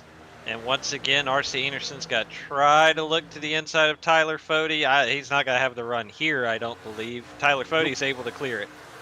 Yeah, but RC can't get to the outside. We talked at the top of the race, Zach, about how we weren't sure if the outside line would come in, and we weren't sure if guys would be able to use the outside line like we thought, maybe they could in old Texas, the way we've seen back when we were watching these races. These guys have used the outside line. They've used it really, really well. To a point where, that seems to be the preferred method of passing, is running up at the top of the racetrack. Oh, Gable sideways with Trey Holmes underneath him. Almost spun out, but he saved it. He kept it in there, and Holmes and Gable will battle for 4th. Ryan has used about every inch of this racetrack, but unfortunately at this point, it's not keeping him fastest on the racetrack. Now he's got his hands full with Trey Holmes. Trey working to the bottom, and remember Trey didn't even get to start the Daytona 500 last week. He ran into a connection issue very early on in the event and was basically out before it started. A guy who was very confident in his potential ability to win that race wound up with a dead last finish. Gable trying to come down the hill. Oh, that's gonna be 3 wide. Maybe not. Okay. The late Norgard got the wall behind them. Owens will clear Trey Holmes for 5th. No, maybe not. Trey hung tough on the outside. Trey Holmes getting to run out of turn 4 now. I think he's going to be in the catbird seat with that outside lane to get back around Jordan Owens here if he can just get the run off of turn 2. Survey says absolutely. He got it. Just like that, Trey Holmes back into 5th, but behind Ryan Gable for now, and Gable been able to put a gap between himself and those two. Back here, Norgard got the wall last time, led a couple of those Little Eagle Fords on by in Schold and Fortner. Matthew Weeks back into the top 10 after dominating this race for the middle portion. He's trying to fight to get back up in as many points as he can get here early on in the season, thinking obviously after winning that middle stage about getting those playoff points and getting back after defending his championship. Meanwhile, we look at Ethan Stanley leading the way. 7 laps to go here for that number 91, the Blue Egg Machine. 2.5 lead. Looking pretty good for Ethan. You don't want to celebrate too early. Obviously, we could have a late caution. Anything could happen, but as it stands right now, he's in really good shape.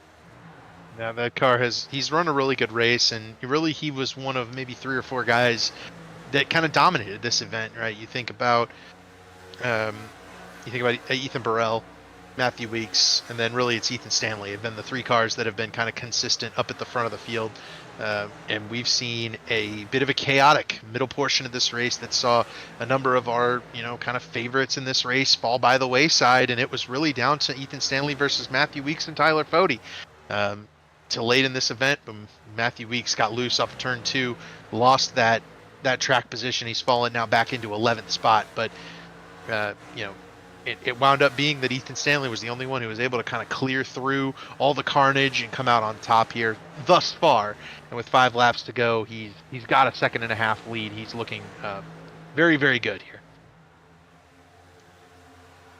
Oh, I think RC may have gotten a piece of the wall there, maybe not, but certainly it stalled out his momentum as he's still trying to get around Tyler Fode for this 2nd position as we tick down the laps. Will be 4 laps to go here.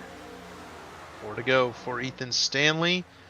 RC still trying to work his way back to the back bumper of Tyler Fode, but he has just struggled when it comes to getting underneath vehicles, and should he finish in this 3rd spot, we'll get to talk to RC and see if he was aware that seemed to be his trouble spot, and it was kind of obvious from the booth. He just could not make those passes once he was on the bottom of the track. The leaders working their way around Raymond Hanneman. Down to 3 laps to go is continuing to watch these front runners, and I don't think Trey Holmes has got enough time, but he is closing in on Ryan Gable. Yeah, he is. He's had really good long run pace, has Trey Holmes, in this whole later run as Ethan Stanley takes 2 to go. I just don't know if you can make the pass on the bottom of the racetrack with a guy like Ryan Gable, who's very comfortable running that outside. We'll see right here, though. Trey Holmes to the inside of Ryan Gable for that 4th spot. Gable trying to hold off on the outside. They might battle side by side here down the back. Nope.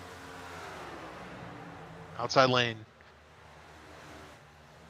dominant. As Ethan Stanley comes around, he'll try to get that white flag. And here at the line, racing with Chris Wright, Stanley will get the white flag. Tyler Fode gains 2/10 that time, but I think that'll be too little too late for the 40 car. Again, that battle continuing for the 4th spot. Ryan Gable able to get in front of Trey Holmes. Jordan Owens might be able to sneak into the top 5 here if he can get around Trey Holmes. But up front, it's going to be Ethan Stanley coming off turn 4. He's going to get the win here in the Texas Toast 250. Tyler Fode 2nd, RC Enerson 3rd, Ryan Gable 4th. Jordan Owens did get that 5th spot. Jordan Owens into 5th. Really strong run for Jordan Owens. He was right there in that top group in this final run. 6th, obviously, Trey Holmes. 7th was Ryan Schold, who started 41st on the field. 8th will be Justin Fortner, a 2nd consecutive top 10 for both Schold and Fortner.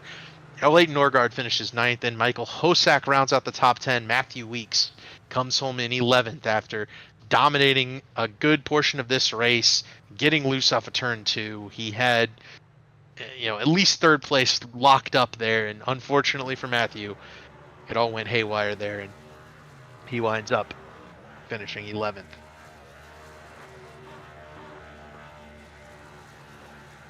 There you see Ethan Stanley beginning the celebration on the front stretch.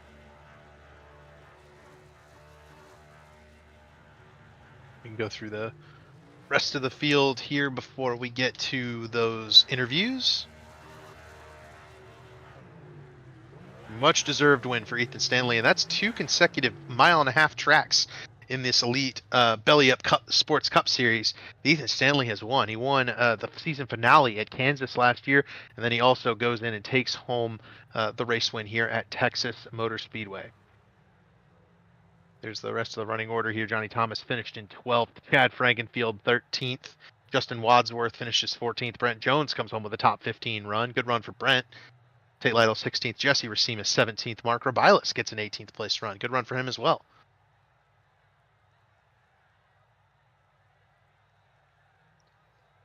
Looks like I was going to say, it looks like we're starting to see some drivers, or at least one driver, filter into the waiting room here. Yeah, let's grab him.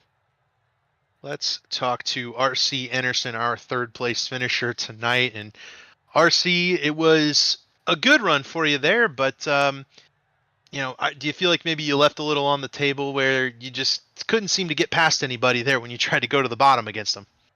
Yeah, I mean, the dirty air in this thing, it was just awful. I mean, if you're on the bottom and so you got somebody in front of you and you got somebody with clean air up on the top, it's just impossible. So anytime I get to the bottom, you got the dirty air in front of you. And then once Stanley kind of took off, then I was trying to set up another run, and I don't think Tyler looked forward a single time. He's just following me up the track, down the track, trying to get me to understeer wide, understeer. So, I mean, it got to like 5-7 laps to go, and I was like, it's not even worth it. I'll probably end up hitting the wall trying to get by him because of how bad the disturbed air was. So, I mean, everything he's doing is legal and normal. He did a really good job mirror driving and giving me the dirty air. So, but yeah, overall, good race. I mean, I'll take the podium. I missed Daytona, so this is basically the start of my season. You mentioned that, getting the season quote unquote started here at Texas. What does that do for the mindset, knowing without the 500, it kind of puts you on the back foot for the season, so to speak, but how does that affect your mindset going into the rest of the season?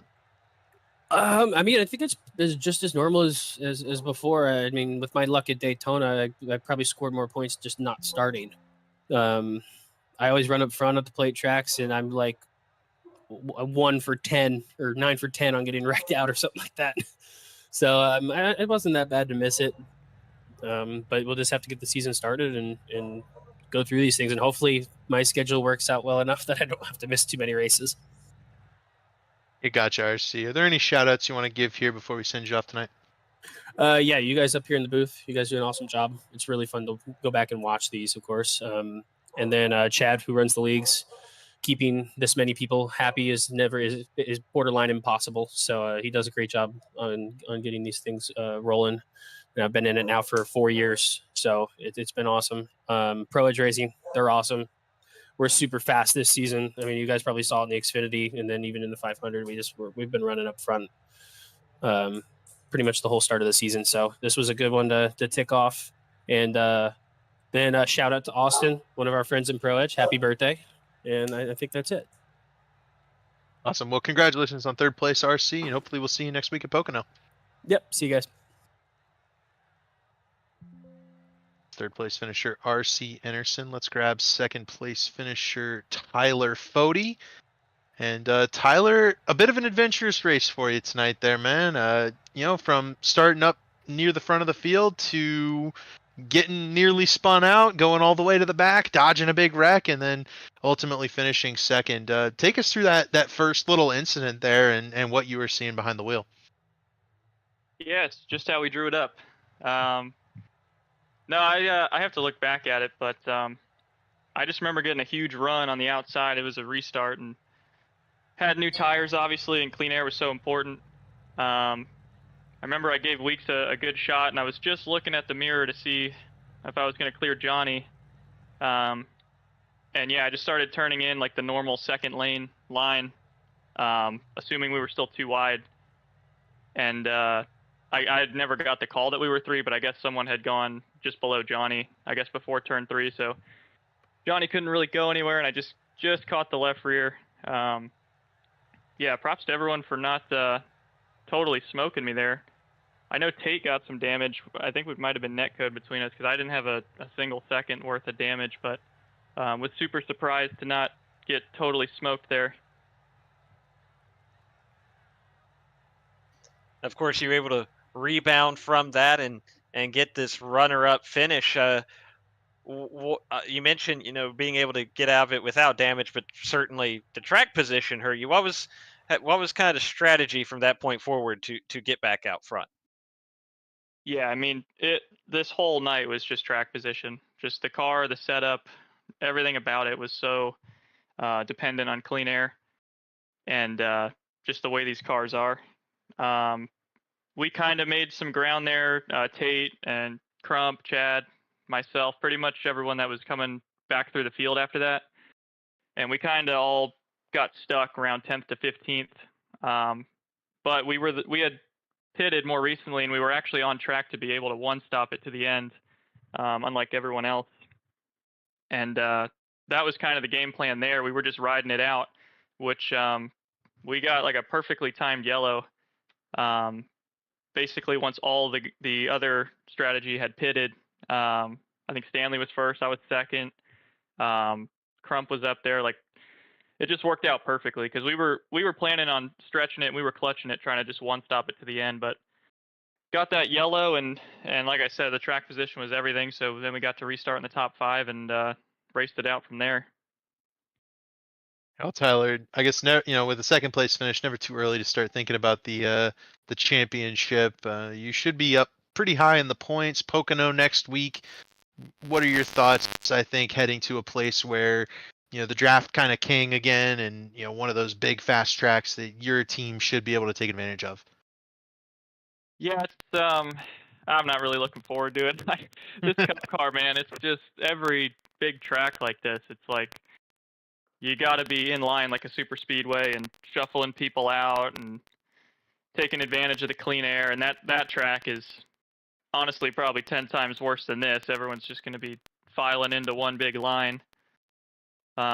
Which, yeah, I'm not the biggest fan of it just because it doesn't feel like racing, and also tends to boil over with the tempers between everyone having to run each other hard, and it's just how you have to race the car. So I'm not looking too forward to it, but I'm sure it'll be interesting. So we'll see. All right, any thank yous and shout outs you got for us here before we send you off tonight, Tyler? Yeah, well, obviously, massive shout out there to Stanley on getting the dub. 1-2. Gavel almost got to third there, so that was really cool. I was trying to get up there. I just kept getting raced in the side draft, and like I said, you just can't escape really once you start racing. So yeah, big shout out to him for capitalizing there. Gavel, like I said, Wadsworth 14th. Crump got in some trouble there, but I'm just happy with the speed everyone's been showing. Just got to continue to execute every week. And big shout out to JD Designs, Jonathan Cutlip, for painting all of our stuff. And then obviously you guys up here every week putting on the broadcast. Awesome. Well, thanks, Tyler, and good luck the rest of the way next week at Pocono. Yeah, appreciate it. Let's grab race winner Ethan Stanley. And Ethan, congratulations on the win. Take us through your night, man. It seemed like you were pretty consistently the only car up front that didn't have any trouble befall you there. Yeah, I mean, at the beginning, I kind of went easy, just trying to learn the track. It was super rough. It was tight, and then the car built loose, and yeah, it's pretty tough. A lot of guys are self-spinning. We had a couple times where fuel strategy almost came in and ended up getting more cautions. So definitely an interesting one. Just had a pretty good run the whole time, and was in the right place at the end. Ethan, it definitely seemed like a huge part of success tonight was managing the tires, especially over these long green flag runs, particularly the last green flag run. How challenging was it to play that balancing act when you're watching some of the hard racing going on around you? Yeah, it could be really tempting watching Fody and Weeks behind me fight, trying to. It might be tempting to just kind of pull away, but I just had to sit there and kind of ease the tires in, and I knew them sitting behind me in the wake would just destroy the front tires and eventually the rears. So just patience and clean air more than anything. Yeah, Ethan, and this also locks you into the playoffs. I know last year, I want to say you hadn't won a race until late in the playoffs. What's the change in the mindset going forward here, especially as we get towards maybe some of your more bread and butter type races, the road courses coming up?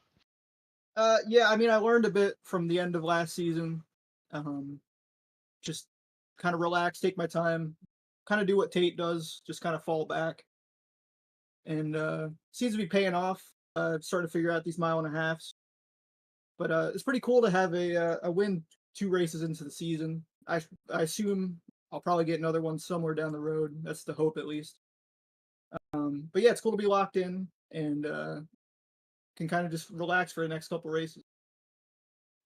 And Go ahead. before we let you go, Ethan, who do you have to thank? Yeah, shout out as always to Blue Egg Marketing and JD Designs for painting the cars, of course. And big shout out to all the guys at Lake Norman.